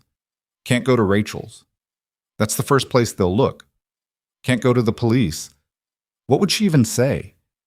That a criminal organization tried to kill her for stealing evidence of other crimes? She's alone in a city of millions, invisible again. But this time it's the dangerous kind of invisibility, the kind that precedes disappearing permanently. Her only option crystallizes with sickening clarity. The one person who might actually help her, the one person she swore she'd never ask for anything again. She finds a payphone, rare these days, but they still exist in certain neighborhoods. Feeds it coins, dials a number from memory. Damien answers on the third ring. Yes? It's me. Silence. Then, Vivian? I need your help. Where are you? Are you hurt? I'm fine, for now. But Lucien tried to have me killed. I escaped, but I don't have anywhere safe to go. Tell me where you are. I'll send someone. No. No more intermediaries, just you, or I disappear and you never hear from me again. Another silence. She can almost hear him thinking, calculating, deciding if she's worth the risk. Navy Pier? He says finally. North End. 30 minutes. Come alone. I don't exactly have an entourage right now. Vivian, 30 minutes. She hangs up, stares at the payphone, realizes what she just did. She ran from Lucian straight into Damien's arms, from one dangerous man to another. But at least Damien has a reason to keep her alive. Guilt, maybe, or that love he claims he still feels. She walks to Navy Pier, taking indirect routes, watching reflections, counting exits. The habits Margaret taught her are muscle memory now. The pier is mostly empty this early on a Sunday morning. She finds the north end and waits.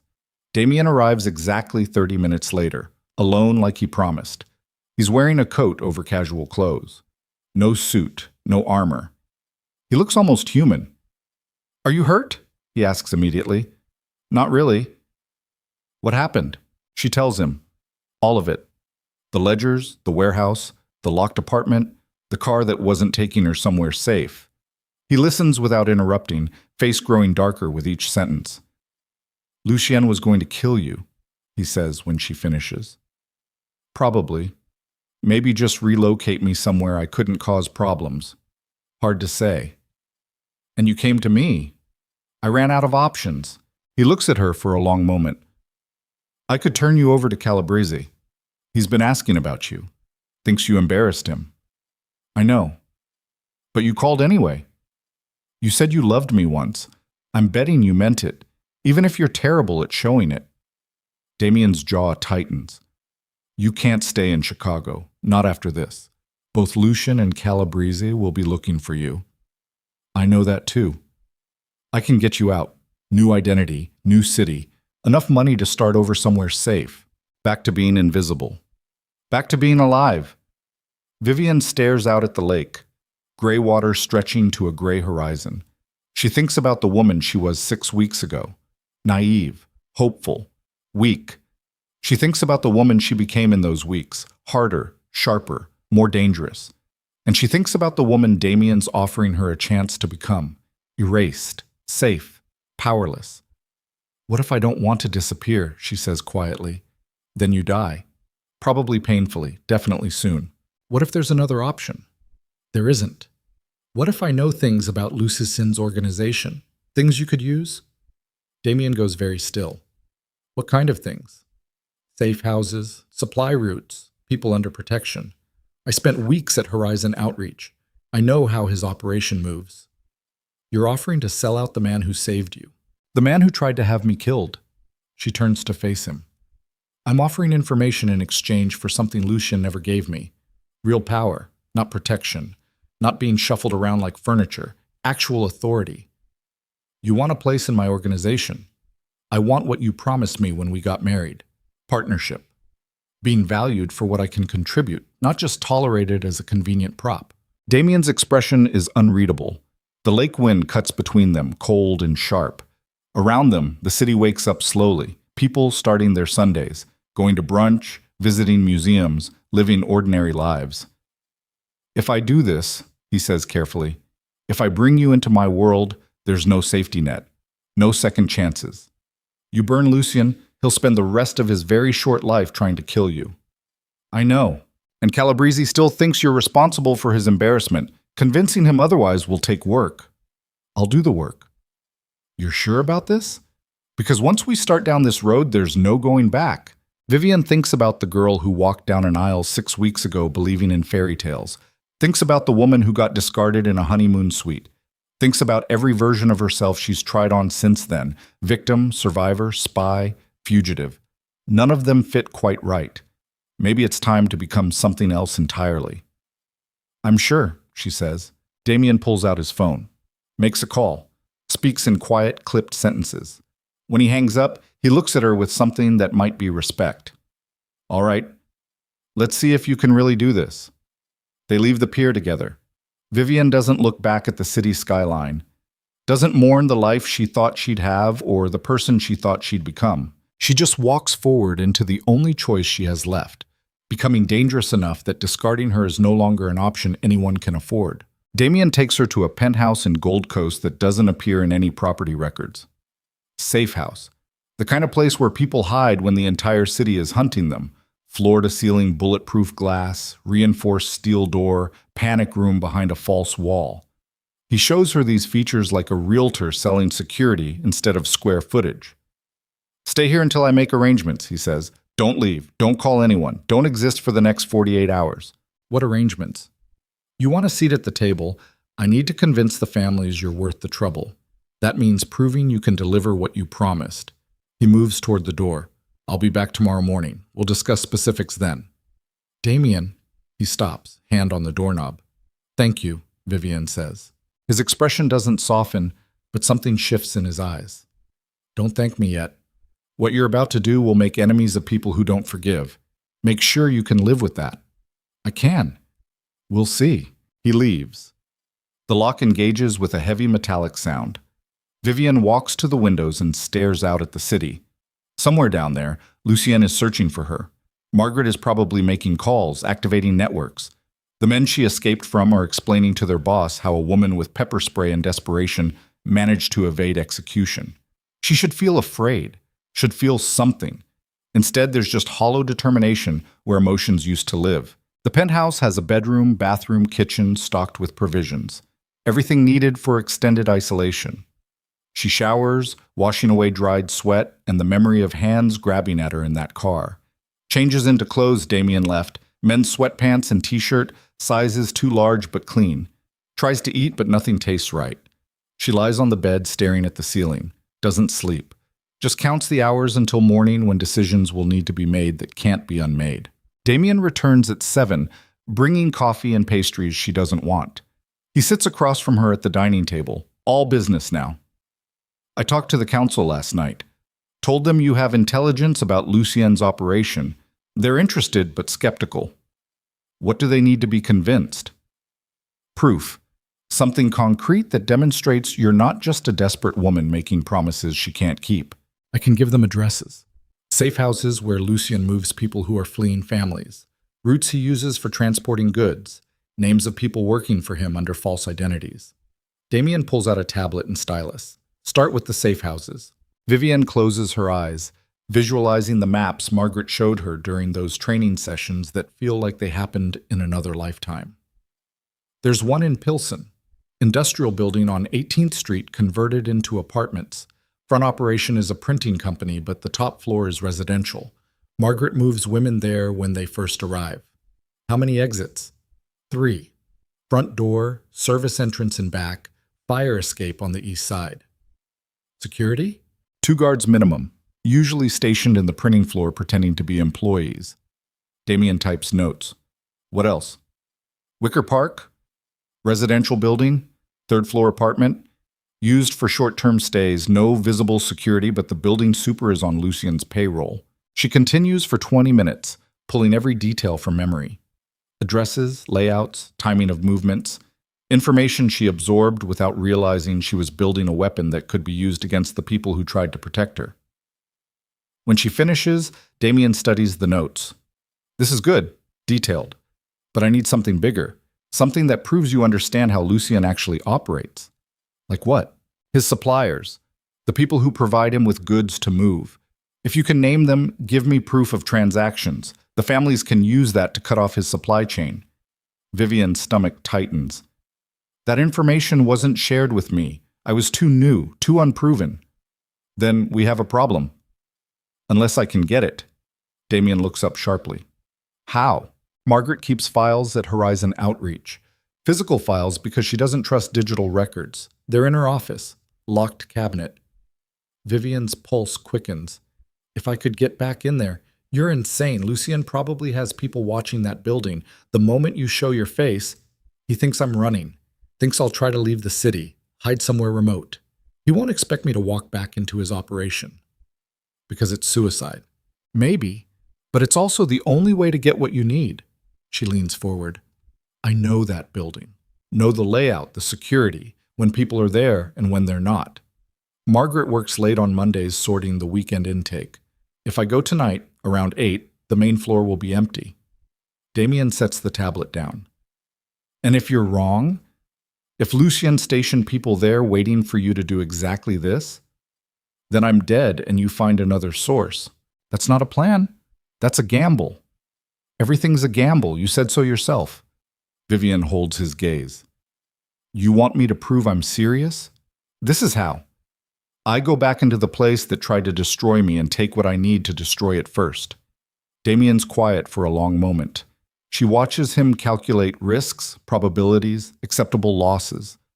Wonders if he's deciding whether she's worth the investment or just another expendable asset. If I help you do this, he says carefully, if I provide backup and it goes wrong, that's blood in the water. The families will see weakness. Lucien will gain leverage, so I need to know you're certain. Not hopeful, not confident. Certain. I'm certain. Why? What makes you so sure you can pull this off? Because I have nothing left to lose, and that makes me more dangerous than anyone realizes. Something dark flickers across Damien's face. Recognition, maybe. Or respect. All right, we do this tonight, but we do it my way. You follow my lead, my timing, my exit strategy. Understood? Understood. They spend the day planning. Damien brings in 2 of his people, men who look ex-military, with scars and dead eyes. They map out the approach, timing, contingencies. Vivian draws the interior layout of Horizon Outreach from memory, marking Margaret's office, exits, blind spots in the security cameras. By evening, the plan is as solid as it's going to get. Damien gives her dark clothes, a comm device that fits in her ear, a small knife that she hopes she won't need to use. The weight of it against her ankle feels surreal. They leave at 7:30. Black SUV with tinted windows. Damien drives while his men sit in back, weapons concealed but ready. The streets are busy with Monday evening traffic, normal people heading home from normal jobs to normal lives. Vivian's hands won't stop shaking. She clasps them in her lap, staring out the window, trying to breathe normally. Damien notices. You can still back out, he says quietly. No, I can't. You're scared. Of course I'm scared. Only an idiot wouldn't be. Fear keeps you alive. Just don't let it paralyze you. They park 3 blocks away. Damien's men move out first, circling to cover the back exits. Damien and Vivian approach from the west, staying in shadows, avoiding streetlights. The Horizon Outreach building sits quiet, only a few windows lit on the first floor. You see anyone? Damien's voice comes through the earpiece. Negative, one of his men responds. Back is clear. Front? 1 person visible through window. Can't make out details. Vivian's heart hammers. That's probably the night intake worker. They handle walk-ins until 9. Can you get past them? There's a side entrance. Key code access. I know the code. Damien glances at her. You're sure? Margaret made me memorize it. Said emergencies don't wait for front doors. They move around to the side alley. The door is unmarked, metal, designed to blend. Vivian approaches and punches in the code with trembling fingers. The lock clicks open. Inside, the hallway is dim. Emergency lighting only. She leads Damien through corridors she could navigate blind. Past the intake rooms, past the supply closet, toward the administrative offices in the back. Margaret's door is closed. Locked. Vivian pulls out the picks Damien taught her to use during the planning session. Her hands shake so badly the first attempt fails. She forces herself to breathe, tries again. The lock gives on the 3rd try. The office is dark. She doesn't risk turning on lights, just uses the pen light Damien handed her, sweeping it across the space. Desk, filing cabinets, bookshelf. Everything exactly where she remembers. The locked cabinet is behind Margaret's desk. Heavy steel, combination lock. Vivian kneels in front of it, shining the light on the dial. Margaret showed her how to open it once during training. Said emergencies might require access when she wasn't available. Vivian tries to remember the sequence.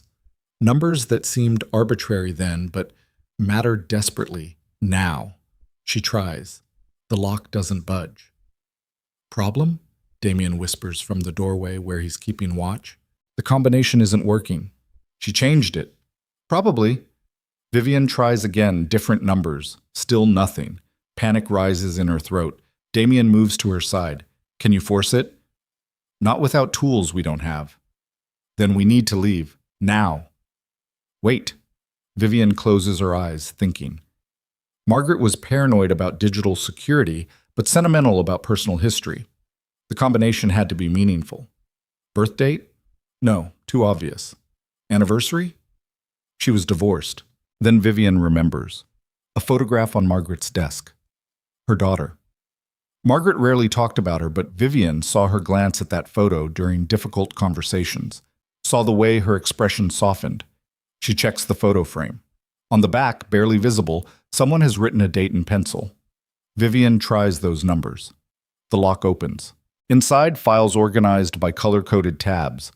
She searches quickly, pulling folders marked with red. Margaret's system for active operations. Supplier contacts, transaction records, routes.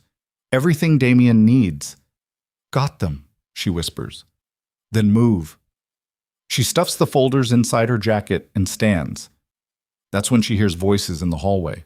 Multiple people, moving their direction. Damien's hand goes to his gun. Through the comm. We have company, 3 people entering through front. Lucien? Vivian breathes. Can't confirm. But they're armed. Damien pulls her behind the desk, turns off her penlight. They crouch in darkness while footsteps approach. The voices get louder. 2 men, 1 woman. The woman's voice is familiar. Margaret.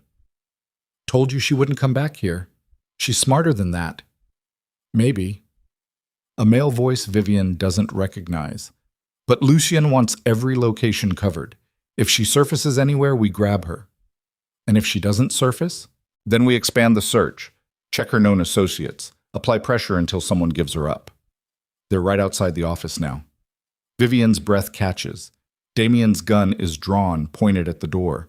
Through the frosted glass, shadows move. Then Margaret's phone rings. She answers. What? When?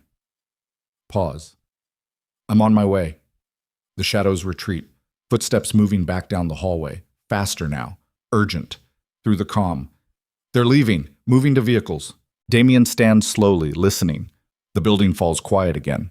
After 2 minutes, he signals Vivian to move. They retrace their path through the corridors, past the empty intake rooms, back to the side door. Outside, cold air hits Vivian's face like salvation. They walk quickly, but don't run. 3 blocks back to the SUV. Damien's men are already inside, engines running. What happened? Damien asks as they pull away. Got a call about something, looked urgent. Vivian clutches the folders against her chest, heart still pounding. That was too close. Close doesn't matter. We got what we needed.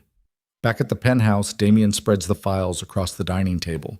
Vivian watches as he photographs each page with his phone, sending them to encrypted contacts. The information flows out into the world, where it will be weaponized against the organization that tried to save her. She should feel guilty, should feel something. Instead, there's just exhausted relief. This is good, Damien says, studying a page of supplier contacts. Really good. The council will be impressed. So what happens now?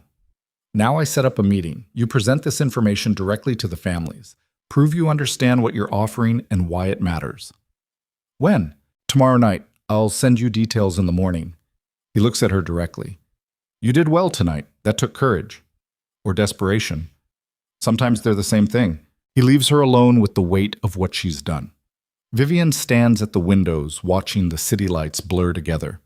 Thinks about Margaret's face when she discovers the files are gone. About Lucien realizing his organization has been compromised from the inside. About all the people whose lives will be disrupted because she chose survival over loyalty. She waits for remorse that doesn't come. The next evening, Damien arrives with a dress.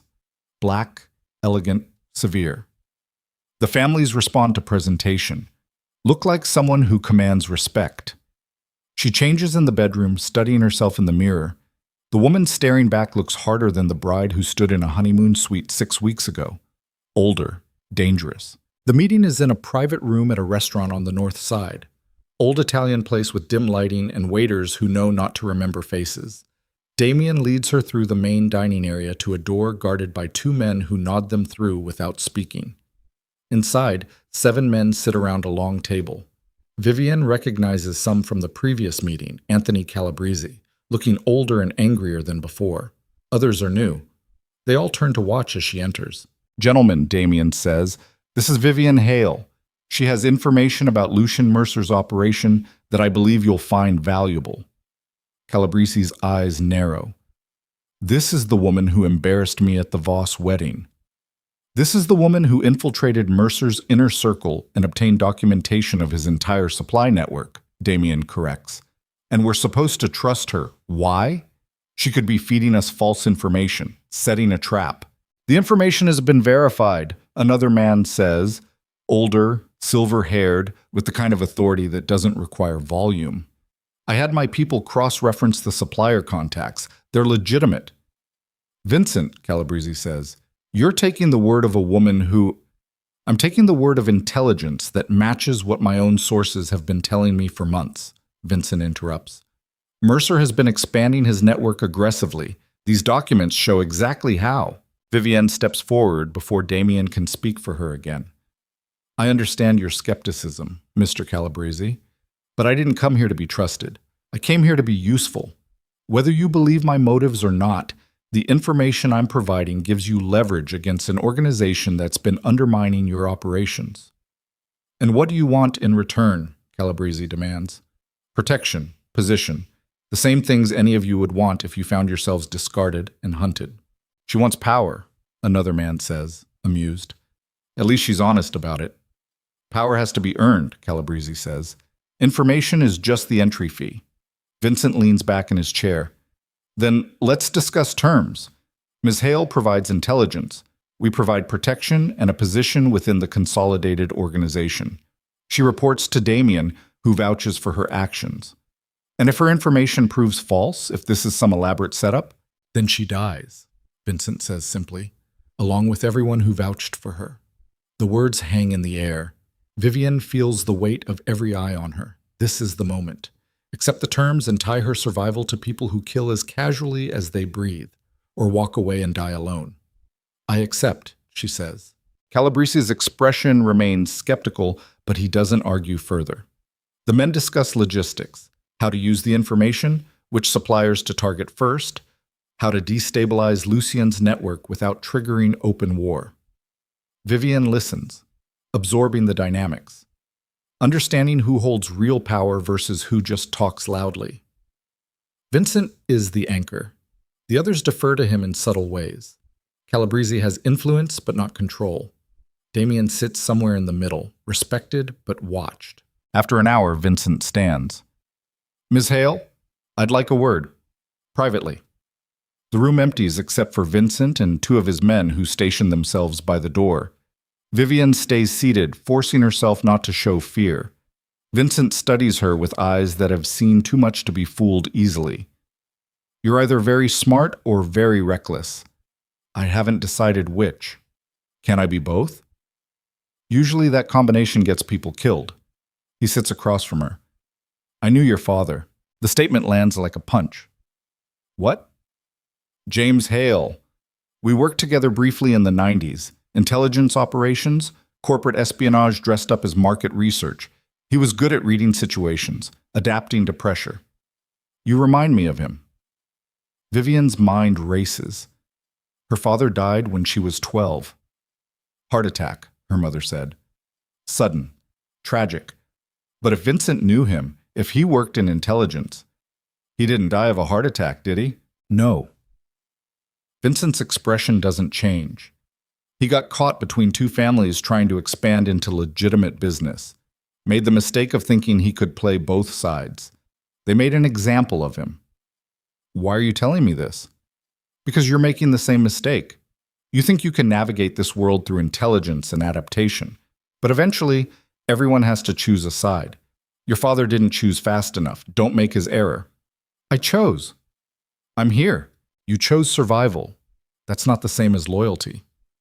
Vincent stands. Prove your loyalty. Not with information, but with action. Show these men you're willing to do what's necessary when necessary. Then you'll have real power. Until then, you're just another desperate woman trading secrets for breathing room. He leaves. His men follow. Vivienne sits alone in the empty room, feeling like she's been dissected and found wanting. Damien returns. What did Vincent say? He knew my father, said he worked in intelligence. Damien's expression shifts. I didn't know that. Neither did I. Apparently he got killed for playing both sides. And Vincent told you this as a warning. More like a test. He wants to see if I repeat my father's mistakes. Will you? Vivienne stands, smoothing down her dress. I don't plan to, but then again, I doubt my father planned to either. They drive back to the penthouse in silence. Inside, Damien pours 2 glasses of scotch and hands her one. She takes it, drinks deeply, welcomes the burn. What happens now? She asks. Now we wait. The families will use your information to pressure Mercer's suppliers, cut off his resources, force him to the negotiating table. And if he doesn't negotiate, then things get violent, which is why Vincent wants to see you prove yourself through action, not just intelligence. Damien sets his glass down. There will come a moment when you have to hurt someone who trusted you, when you have to choose between mercy and survival. That's the real test. I've already made that choice. I betrayed Margaret, betrayed everyone at Horizon Outreach. That was information. I'm talking about blood. He looks at her directly. Can you kill someone, Vivian? Not in self-defense? Not in the heat of the moment? Can you make the cold calculation that someone needs to die and then pull the trigger? She wants to say yes immediately, wants to prove she's hard enough, ruthless enough. But the question freezes something in her chest. I don't know, she says quietly. Then figure it out, because that moment is coming. 2 days pass. Quiet days where Vivian paces the penthouse, reading news reports about warehouse fires and missing shipments. Lucien's network fracturing in real time. On the third day, Damien calls. We have a problem. What kind? Lucien grabbed one of our people, guy who handles logistics for the Southside operations. He's been tortured for information but hasn't broken yet. What does that have to do with me? Lucien sent a message. He'll trade our guy for you. Straight exchange. Tomorrow night. Neutral location. Vivian's blood runs cold. That's a trap. Obviously. But if we don't negotiate, he'll kill our man and dump the body somewhere visible. Send a message that we don't protect our own. So what are you saying? I'm saying the families think you should go.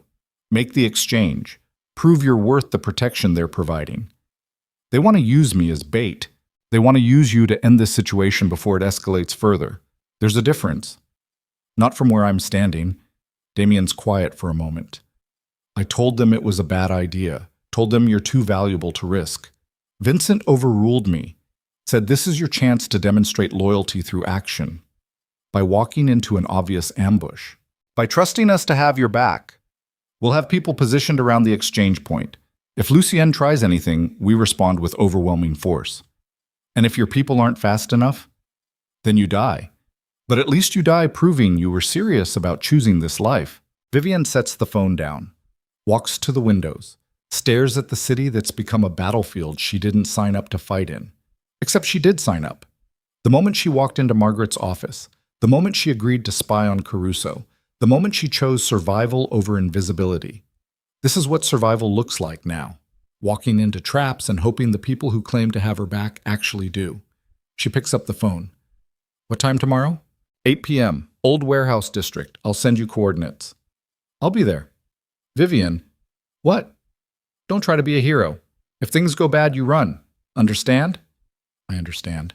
She spends the next 24 hours preparing, memorizes the warehouse district layout using maps Damien provides, learns the backup extraction points, studies photos of Lucien's known associates so she can identify threats, goes through scenario after scenario with Damien's men who drill her on response protocols.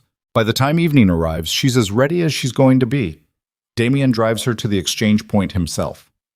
The warehouse district is exactly what it sounds like. Abandoned industrial buildings slowly being reclaimed by weeds and decay. No witnesses, no cameras.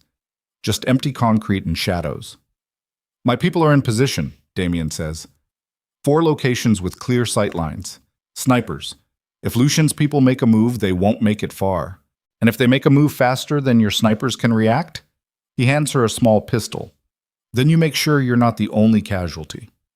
She tucks the gun into her jacket, feels the weight of it against her ribs, steps out of the car into cold October night air that tastes like rust and fear.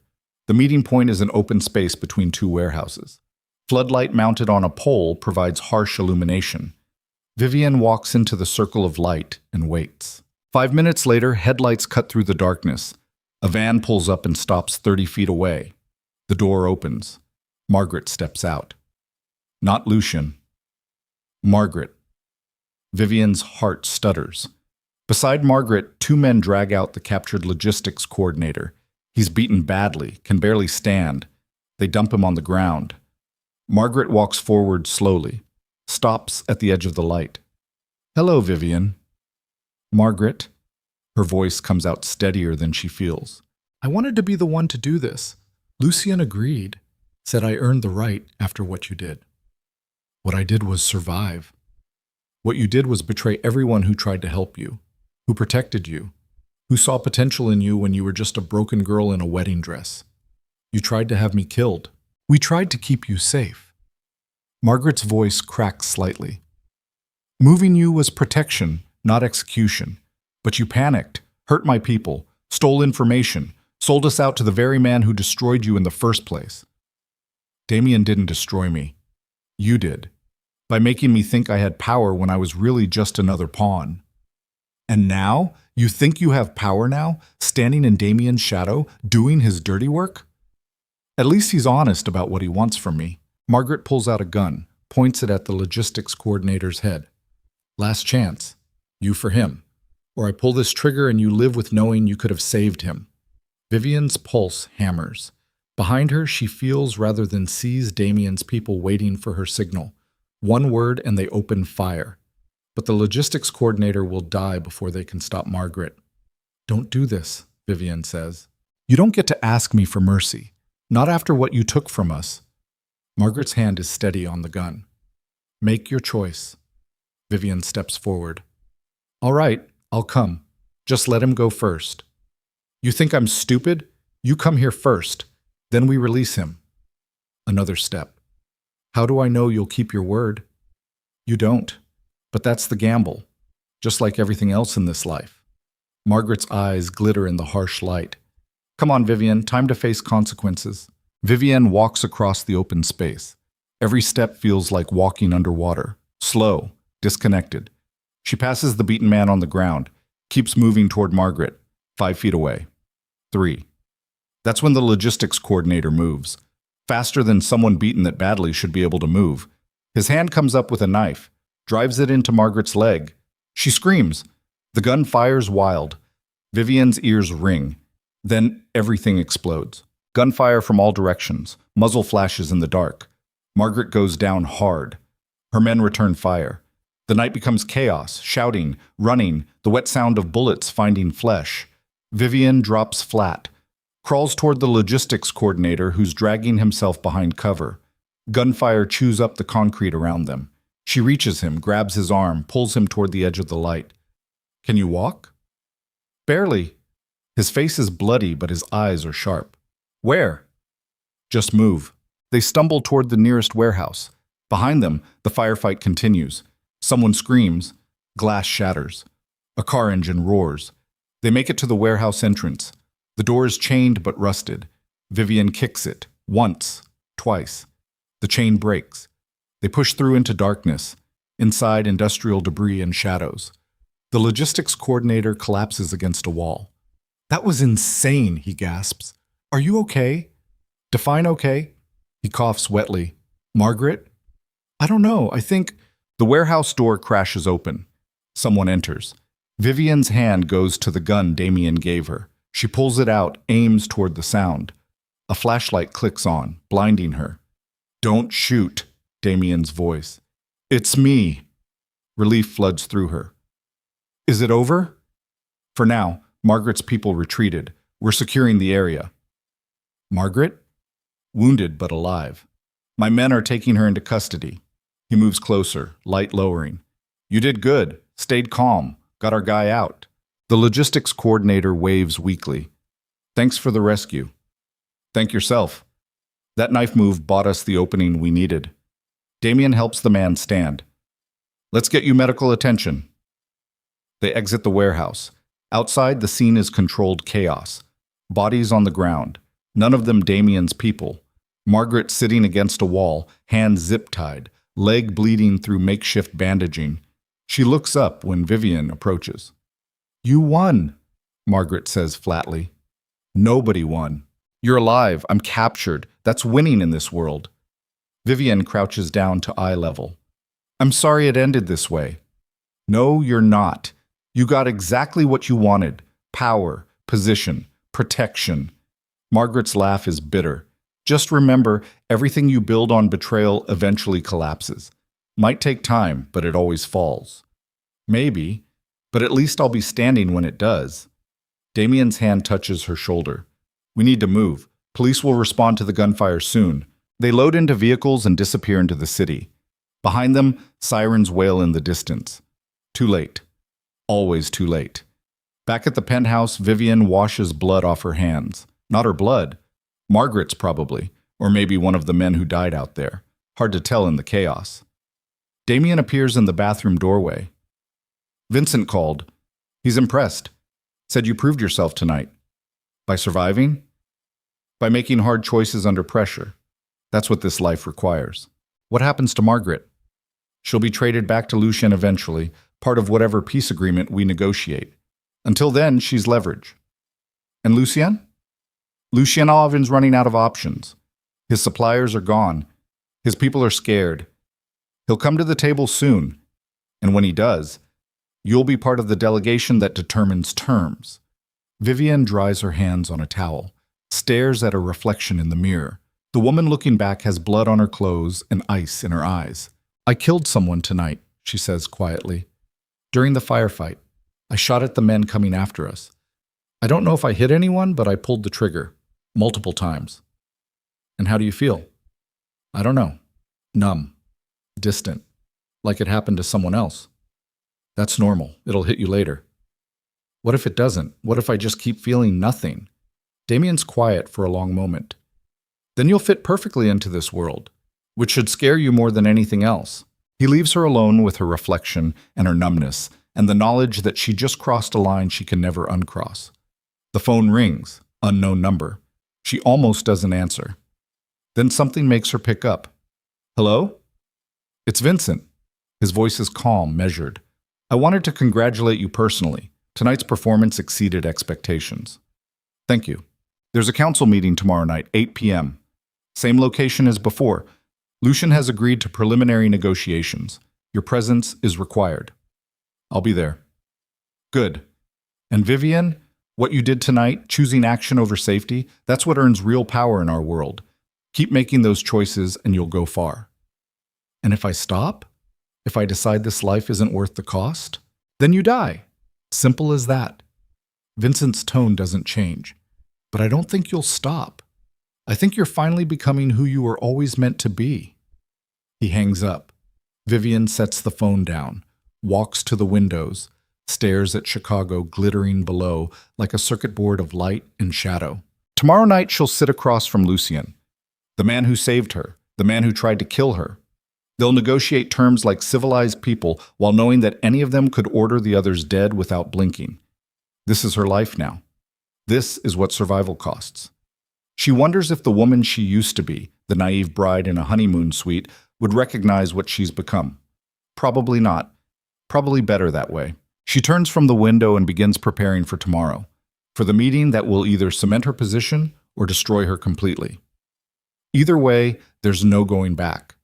Only forward into whatever darkness waits beyond the next choice, the next betrayal, the next moment where she has to decide what she's willing to sacrifice to stay alive in a world that eats the weak and rewards the ruthless. And somewhere in the numbness, in the ice where feelings used to live, she realizes she's not scared anymore. She's ready. The restaurant is the same as before, but everything feels different. Vivian walks through the dining room in a charcoal suit Damien provided, expensive and severe, and she moves like someone who belongs in rooms where dangerous men make dangerous decisions. The dress from last time is gone. That version of herself, the one trying to perform femininity as armor, has been stripped away by gunfire and blood. The private room holds more people than last time. Vincent sits at the head of the table, flanked by Calabrese and 4 other family representatives. Damien sits to Vincent's right, and across from the assembled families, alone on his side of the table, sits Lucien Mercer. He looks older than Vivian remembers. Tired, but his eyes are still sharp when they find her entering behind Damien. Ms. Hale, Lucien says quietly, I wondered if you'd actually show. I'm here, so you are. He gestures to the empty chair beside Damien. Please, sit. Let's discuss how we arrived at this moment. Vivienne takes her seat. Damien's presence beside her is solid, grounding. Across the table, Lucien studies her with something that might be disappointment or might be respect. Hard to tell with him. Vincent speaks first. We're here to negotiate terms. Mr. Mercer's organization has been significantly disrupted. His supply lines are compromised. His people are frightened. We're offering an opportunity to end hostilities before more blood gets spilled. How generous, Lucian says. And what exactly are these terms? Territory consolidation. You maintain control of your existing operations, but expansion stops. You share intelligence on external threats. You accept oversight on major decisions that affect the broader coalition. So I become a subordinate, stripped of autonomy. You become part of something larger, something sustainable. Vincent leans forward. The old model is dying, Lucien. You know this. Individual operators can't compete with organized networks. Join us or be crushed by the next wave of consolidation. Lucian's jaw tightens. And if I refuse, then your remaining suppliers will receive very convincing offers to work exclusively with us. Your safe houses will be exposed. Your people will be given opportunities to switch allegiances. Within 6 months, you'll have nothing. That's extortion. That's business. The room falls silent. Vivian watches Lucien's face, reading the calculations behind his eyes. He's cornered and knows it. The question is whether he accepts reality or goes down fighting. Before I agree to anything, Lucian says slowly, I want to understand something. His gaze shifts to Vivian. Was any of it real? When you came to Margaret, when you worked at Horizon, were you playing us from the start or did something change? The question lands with unexpected weight. Vivian feels every eye in the room turn toward her. Damien's posture shifts slightly, not quite tension, but awareness. This is a test of her loyalty, of her story, of whether the families can actually trust the woman who betrayed the man who saved her. It was real, Vivian says. When I came to Margaret, I was desperate, lost. You offered me a path forward, and I took it because I didn't have another option. And then you decided I was too much trouble, that keeping me safe was less important than managing your risks, so you tried to make me disappear. We were protecting you were protecting your operation. I was collateral. Vivian's voice stays level. So I made a choice. Same choice you taught me to make. I chose survival over loyalty, just like you would have. Lucien's expression doesn't change, but something flickers in his eyes. Recognition, maybe? Or the bitter acknowledgement that she learned his lessons too well. Margaret believed in you, he says quietly. She thought you had potential, real potential, not just as an asset, but as someone who could lead eventually. Margaret tried to have me killed. Margaret tried to save your life by removing you from a situation you weren't ready to handle. There's a difference. Not from where I was sitting. The conversation pauses. Around the table, men watch with predatory interest. This is theater as much as negotiation. Vivian's performance here determines her future. Lucien's determines his. Vincent clears his throat. Whatever the circumstances of Miss Hale's departure from your organization, she's provided valuable intelligence that has brought us to this table. That's fact. The question now is whether we can build something productive from this mess, or whether we need to let it burn down completely. Calabrese, who has been silent until now, speaks up. I want to hear her say it, directly, no dancing around. He looks at Vivian. Did you betray Lucien Mercer to save yourself, or because you actually believe in what we're building? The question is a trap. Admit self-interest and she's just another opportunist. Claim ideological alignment and she's a liar. Vivian takes a breath, feeling the weight of the moment. I betrayed him because he made me realize that loyalty without reciprocity is just slavery. And I've spent enough time being someone's possession. She meets Calabrese's eyes. Do I believe in what you're building? I don't know yet, but I believe in building something where I'm not disposable, where the cost of discarding me is higher than keeping me. That's enough for now. Silence. Then Vincent laughs. A short, sharp sound. That's the most honest thing anyone said in this room tonight. He looks at Lucien. She learned from you. Can't fault her for that. Lucien's expression has gone carefully neutral. No, I suppose I can't. So, Vincent continues. Do we have an agreement? Or do we continue this until one of us is standing on the other's grave? Lucien is quiet for a long moment. His fingers drum on the table, the only sign of internal struggle. Finally, he nods. I accept your terms, with one condition. Which is? Margaret gets released, immediately. No delays, no conditions. That can be arranged. And Ms. Hale and I have a private conversation, 5 minutes. No recording, no witnesses. The request catches everyone off guard. Damien's hand moves toward Vivian's arm, but Vincent raises a finger. You think that's wise? Vincent asks Lucien. I think we both deserve closure. 5 minutes. That's all I'm asking. Vincent looks at Vivian. Your choice. Every instinct screams danger. Private conversation with a man she betrayed. But curiosity wins out, and maybe something else. The need to face him without armor, without audience, without the performance. 5 minutes, she says. The room empties slowly. Damien is the last to leave, pausing at the door. If anything feels wrong, I'll scream. Promise. He nods and exits. The door closes with a soft click. Vivian and Lucien sit across from each other in sudden quiet. You surprised me, Lucien says finally. I didn't think you had it in you. Neither did I. Margaret's devastated. Not because you betrayed the organization, because she actually cared about you. Saw herself in you, I think. The woman she was before this life hardened her. Guilt twists in Vivian's chest, but she doesn't let it show. She'll survive. People like her always do. True. Lucien pours himself water from the pitcher on the table, drinks slowly. I'm not angry, you know. Angry would mean I expected different. I'm just disappointed. I thought we were building something, a different kind of organization, one where intelligence mattered more than brutality. You were. But you still operated like all the others, making decisions for people without consulting them, deciding who lived and died based on convenience.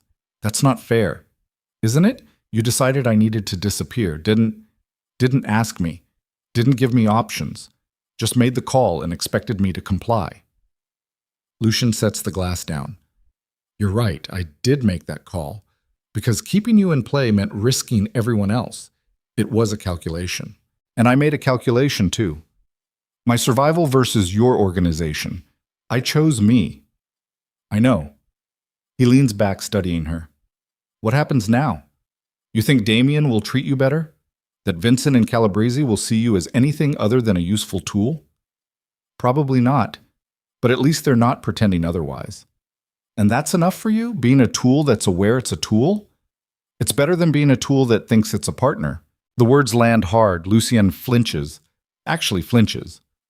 For a moment, the mask slips and Vivian sees genuine pain underneath. For what it's worth, he says quietly, I did see potential in you. Real potential. And I'm sorry I didn't handle your situation better. I should have given you choice, even if the outcome was the same. Yeah, you should have. Will you ever forgive me? The question surprises her. She expected anger, threats, posturing. Not this raw vulnerability from a man who built his reputation on control. I don't know, she says honestly. Maybe eventually, but not today. That's fair.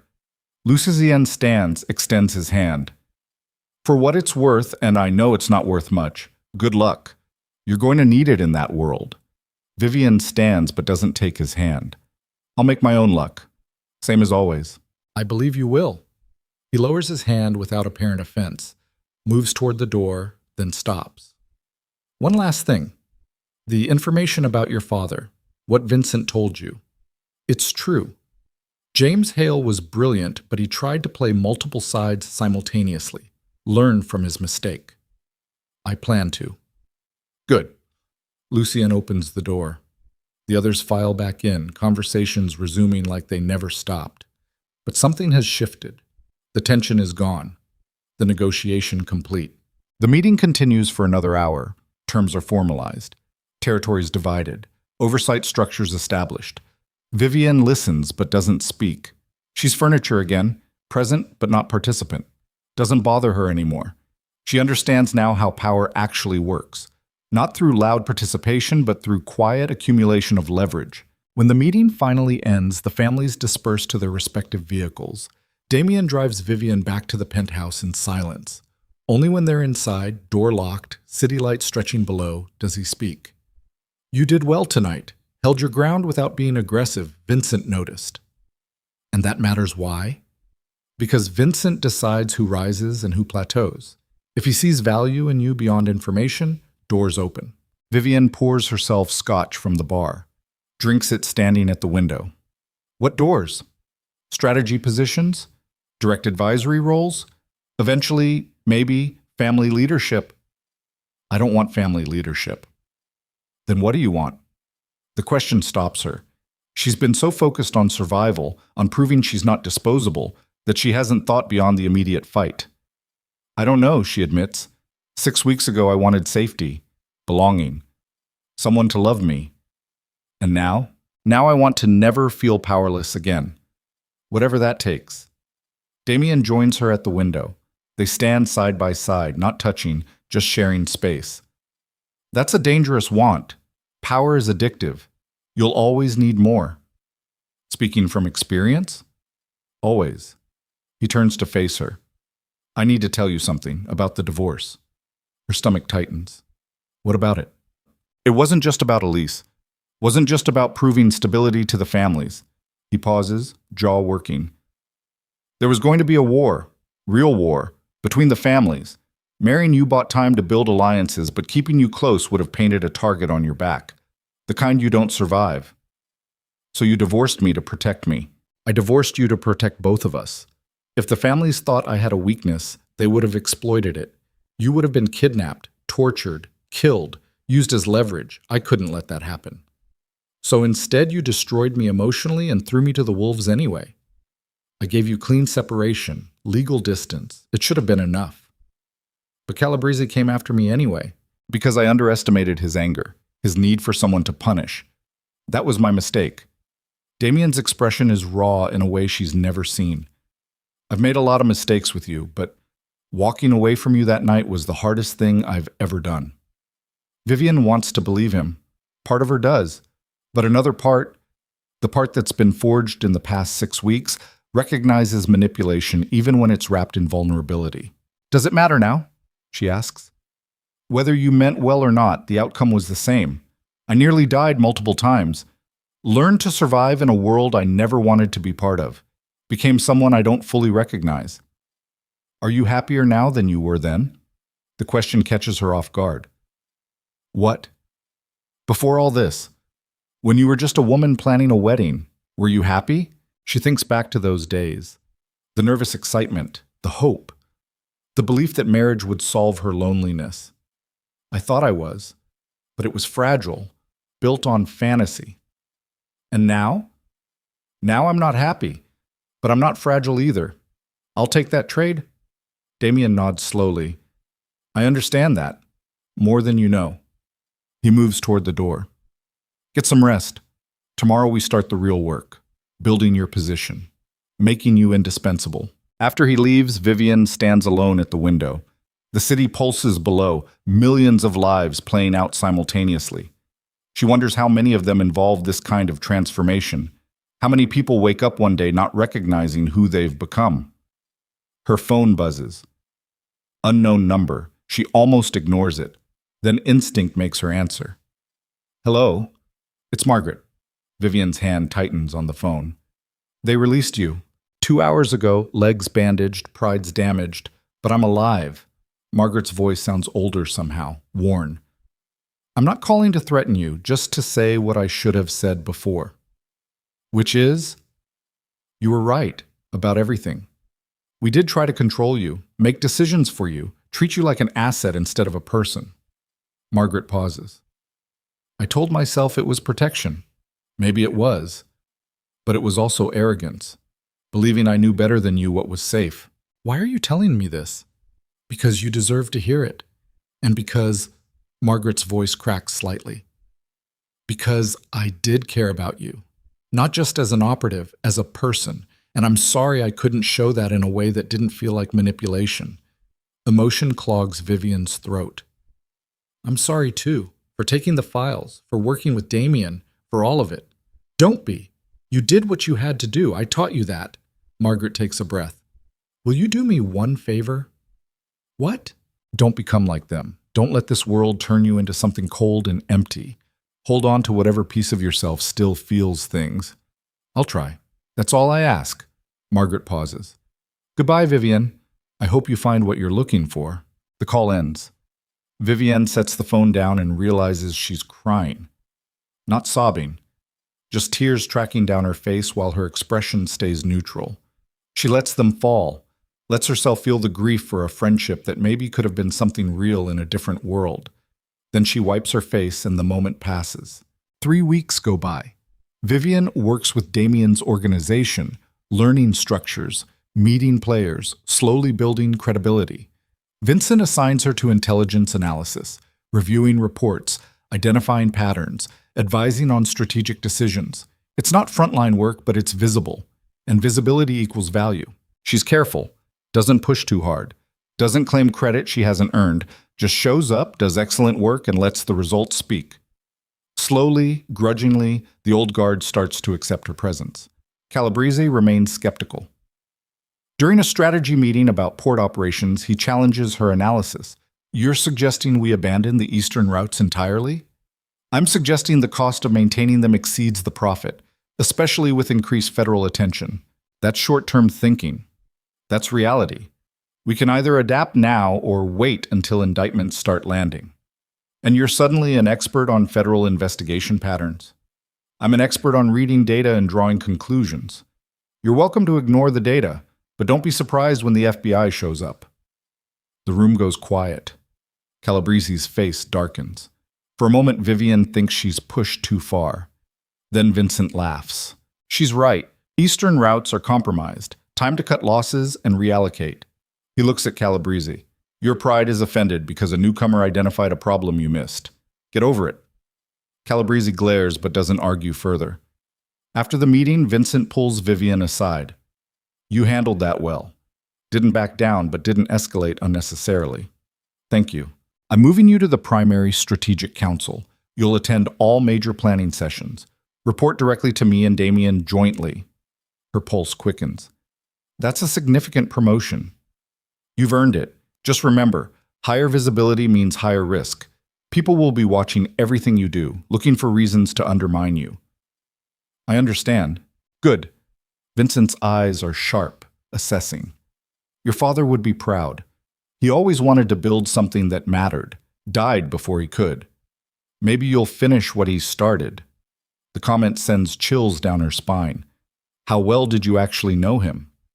Well enough to recognize his daughter inherited his strengths and hopefully learned from his weaknesses. Vincent pats her shoulder. You're doing fine. Keep it up. He walks away, leaving Vivienne standing in the empty conference room with questions she can't quite articulate. That night, she dreams of her father. He's sitting across from her at a kitchen table from her childhood. She's 12 again, before he died, before everything got complicated. You're in trouble, Dream Father says. I know. Then get out. Walk away. It's not too late. Yes, it is. I'm in too deep. He shakes his head sadly. That's what I thought too, right up until the moment I realized I was wrong. But by then, he gestures vaguely. By then, the choices were made.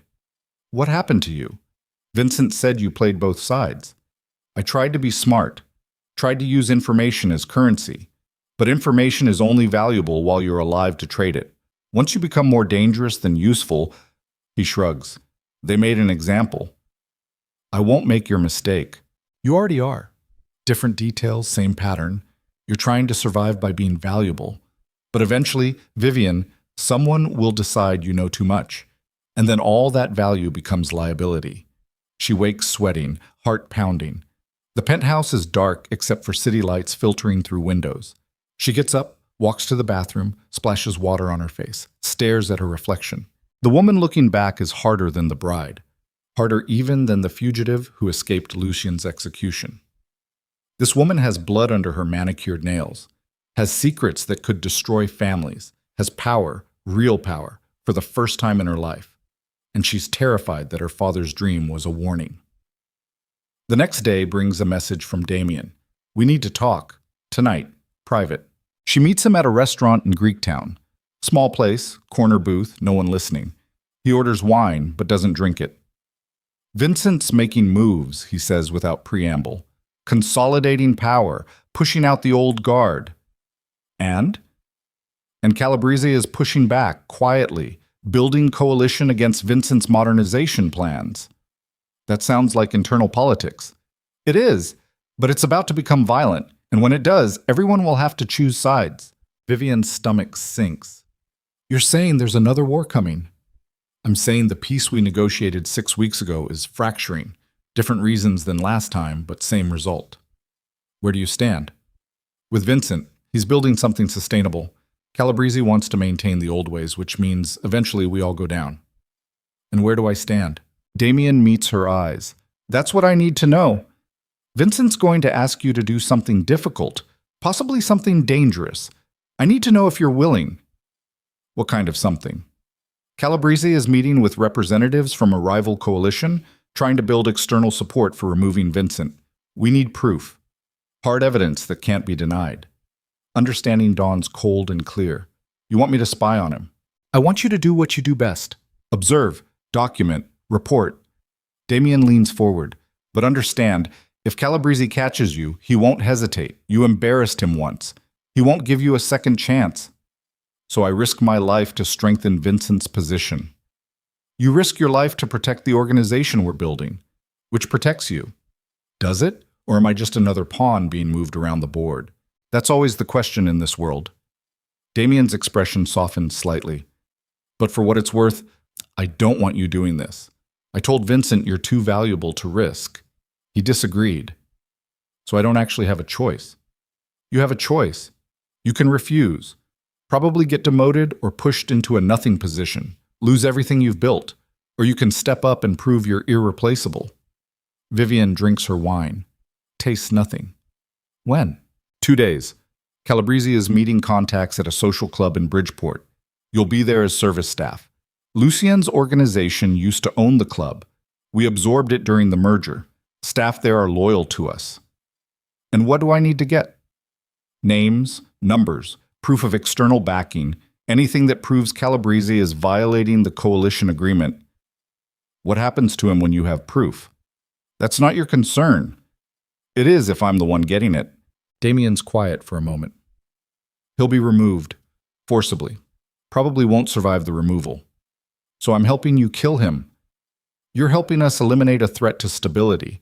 What happens after is consequence, not intent. The distinction is meaningless and they both know it. But Vivian nods anyway. All right, I'll do it. Are you sure?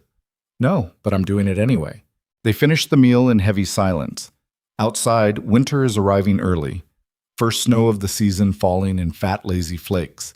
Vivian watches it accumulate on windshields while Damien pays the check.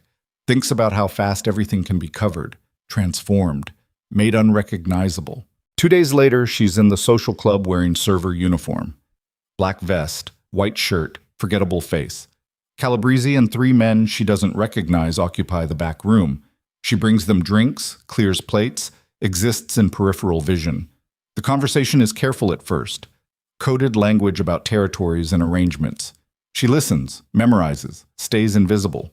Then Calabrese's phone rings. He steps out to take it. One of the other men looks at her. You're new. Started last week. You know who we are? I know you're important. Beyond that, I don't ask questions. He laughs. Smart girl. Then to his associates, I like this place. Reminds me of the old days before everything got complicated. Complicated is expensive, another man says. That's the problem with Vincent's vision. Too much overhead, too much sharing, which is why we're here, building alternative structures. They continue talking, dropping details like breadcrumbs. Vivian collects every word. When Calabrese returns, the conversation shifts to specifics. Names of families willing to back a move against Vincent, timelines, resources. She's just refilling water glasses when Calabrese's phone buzzes with a text. He reads it, goes very still, looks up slowly, directly at her. Interesting, he says quietly. I just received information that Damien's organization has an operative embedded in my meeting. Vivian's heart stops, forces herself to keep pouring water. More drinks, gentlemen? Stand still. She freezes. Every instinct screaming run, but nowhere to run to. Calabrese stands, moves around the table. Tell me, how long have you been working for Damien? I don't know what you're talking about. Don't insult me. I know your face, know your story. The question is what you're doing here, in this room, right now. I'm serving drinks. You're gathering intelligence. He grabs her wrist, hard enough to bruise. What did you hear? Nothing. I wasn't paying attention. Liar. One of his associates stands. Want me to take care of this? Calabrese studies her face. You've got courage. I'll give you that. Coming into my meeting after what you did at the council. I'm just trying to survive. Aren't we all? He releases her wrist, pulls out his phone, types something. Vincent thinks he's so smart. Sending you, thinking I wouldn't notice, but I've been playing this game since before you were born. Vivian's phone, hidden in her pocket, vibrates. Once. The emergency signal. Damien's people are outside. But getting outside means getting past 4 men who now know she's a spy. Here's what's going to happen, Calabrese says. You're going to tell me everything Vincent plans, every move, every contact, everything. I don't know anything. Then you're worthless. He nods to his associate. Take her to the basement. The man grabs her arm. Vivian doesn't think, just reacts, drives her elbow into his throat. He staggers. She runs. Makes it 3 steps before someone tackles her. Her head hits the floor hard. Stars explode across her vision. Hands drag her up. Someone punches her stomach. Air leaves her lungs in a rush. Stupid, Calabrese hisses. Very stupid. They drag her toward a door at the back. She struggles, but they're stronger. The basement stairs loom ahead, concrete dark, no good options at the bottom. Then gunfire. Loud. Close. The front door crashing open, shouting. Calabrese's men reaching for weapons. More gunfire. Someone screams. The man holding Vivian releases her to grab his gun. She drops, crawls toward cover behind the bar. Glass explodes above her head. Bullets chewing through wood. She recognizes Damien's voice. Down! Everyone down! Calabrese and his people return fire. The room becomes chaos.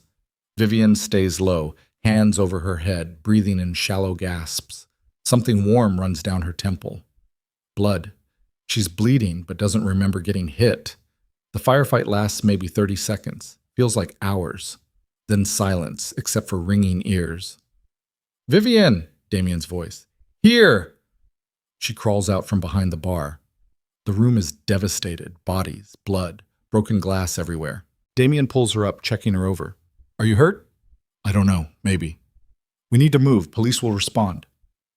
They run. Out the back exit, into alleys, into a waiting car. Vivian collapses into the back seat, shaking uncontrollably. Damien slides in beside her, pressing something against her head. She realizes it's cloth. He's stopping her bleeding.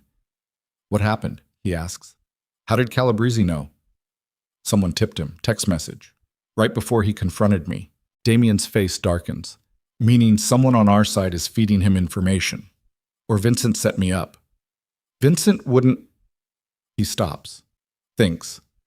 No, you might be right. Why would he set me up? To force Calabrese's hand, make him act rashly, give Vincent justification for removing him.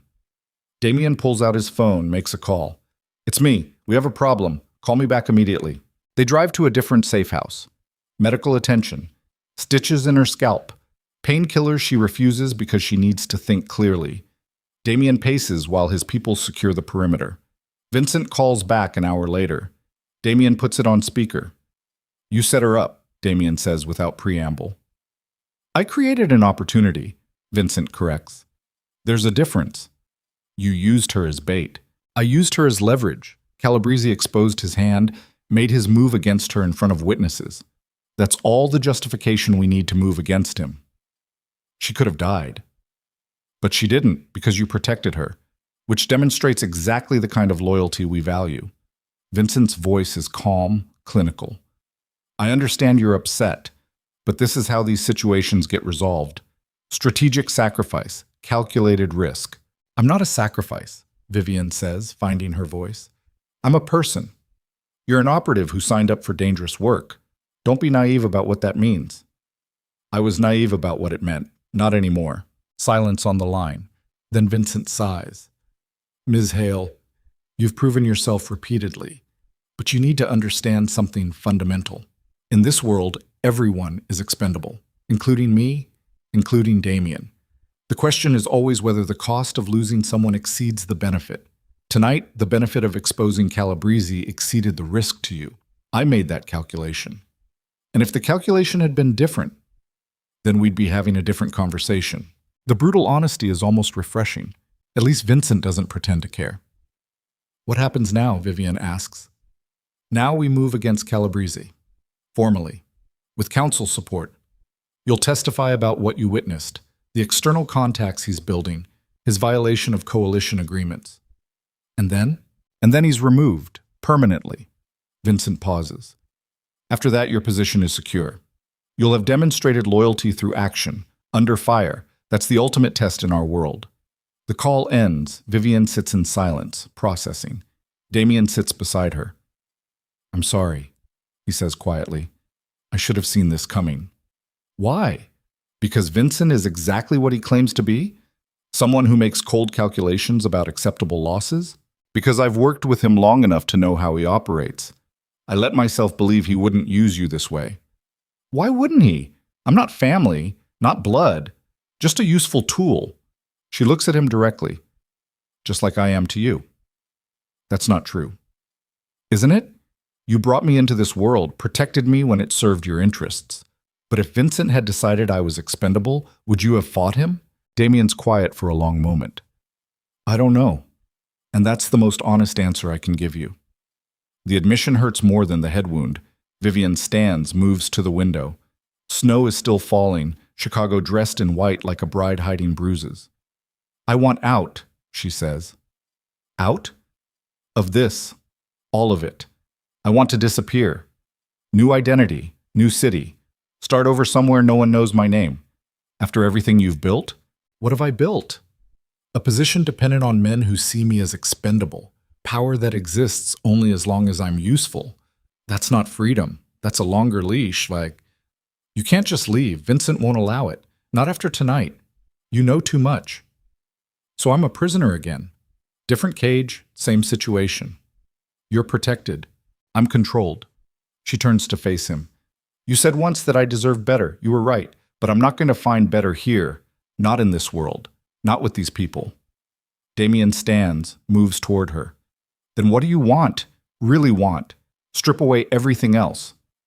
Vivian thinks about the question. Really thinks. About the woman she was. Naive, hopeful, weak. About the woman she became. Hard, calculating, dangerous. About who she might be if she could choose freely, without fear. I want to be someone who doesn't have to choose between power and humanity, she says finally. Someone who can be strong without being empty. Someone who builds instead of destroys.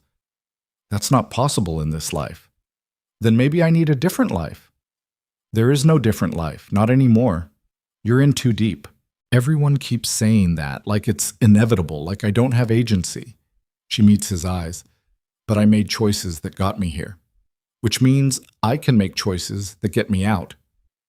How? Vincent's watching you. The families know who you are. Lucian probably still has people looking. Where exactly do you think you can go that someone won't find you? I don't know yet, but I'll figure it out. Same way I've figured out everything else. Damien's expression is pained. If you run, I can't protect you. I'm not asking you to. Vivian, what? What do you want from me, Damien? You divorced me to protect me, but threw me into worse danger. You brought me into your world, but didn't warn me what it would cost. You protected me just enough to keep me alive, but not enough to keep me whole. Her voice breaks slightly. So tell me, what do you actually want? He's quiet for a long time. When he speaks, his voice is raw. I want to go back to that night, to the honeymoon suite, and make a different choice, keep you, fight for you, build something real instead of strategic. But you can't. No, I can't. Then let me go. Help me disappear. Give me the one thing you never gave me before, real choice. If I do that, Vincent will see it as betrayal. Probably. I could lose everything. Welcome to my life. Damien laughs, bitter, sharp. You've gotten hard. You taught me well. He walks to his coat, pulls out an envelope, hands it to her. Inside is everything you need. New identity, bank account with $500,000, Contacts who can help you relocate anywhere in the world. Vivian takes the envelope with shaking hands. You already prepared this.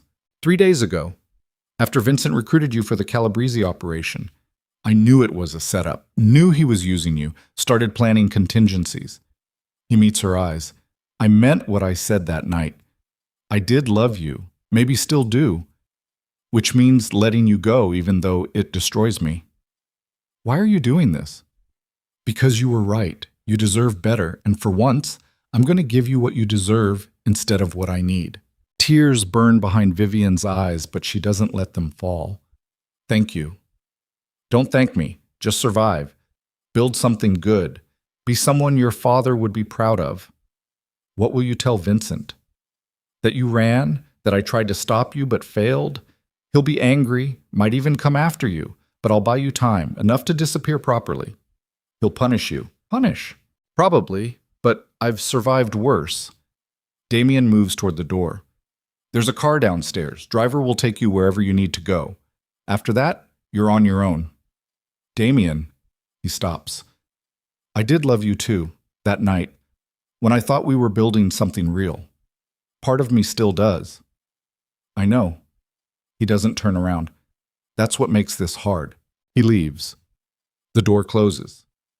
Vivian stands alone in the safe house with an envelope containing her future and a city outside that suddenly feels like a memory instead of a prison. She opens the envelope. Inside, passport with a new name, driver's license, credit cards, everything perfectly forged. A note in Damien's handwriting. The Seattle contact is most trustworthy. Start there. Build carefully. Don't look back. She packs nothing, just takes the envelope and walks out. The car is waiting. Driver doesn't speak, just drives. They head north out of Chicago. Snow falling heavier now. The city recedes in the rearview mirror, lights fading into white static. Vivian watches until she can't see anything familiar anymore. Then she turns forward and doesn't look back. 3 months later, a woman named Sarah Chen walks into a nonprofit in Seattle that provides legal advocacy for victims of domestic violence. She has excellent credentials, impeccable references, and a quiet intensity that makes her good at her job. No one knows she used to be someone else. Someone who married a monster and became one herself before finding a way back. Sometimes late at night, she dreams of marble floors and gunfire and Margaret's disappointed eyes. Dreams of Damien standing at windows overlooking cities that eat people alive. Dreams of her father sitting at kitchen tables, warning her about choices that can't be unmade. She wakes from these dreams and reminds herself, that woman is gone. That life is over. This is the truth she chooses. Most days she believes it, and on the days she doesn't, the days when old instincts flare and she catches herself calculating exits, reading people like threat assessments, moving through the world like someone hunted, she forces herself to remember something Margaret said once. Hold on to whatever piece of yourself still feels things. Sarah Chen feels things. Grief for who she was. Pride for who she survived becoming. Hope for who she might still become. That's enough. It has to be. In Chicago, Damien sits in council meetings and reports that the asset is lost. Vincent is furious but contained. Calabrese is gone, permanently, as promised. The organization stabilizes. Life continues. Sometimes Damien stands at windows overlooking the city and wonders if she made it, if Sarah Chen is thriving somewhere, if she's happy. He hopes she is. He hopes she never has to be Vivian Hale again, and in quiet moments, in the spaces between violence and strategy and the endless calculations of power, he lets himself believe that helping her escape was the one truly good thing he ever did. Maybe it redeems him. Probably not. But it's something. And in a world where everything is currency and everyone is expendable, something is enough. The snow keeps falling, the city keeps turning, and somewhere far away, a woman who used to be a bride builds a different kind of life on foundations that don't require blood. Not a happy ending, but an ending nonetheless, real, earned hers.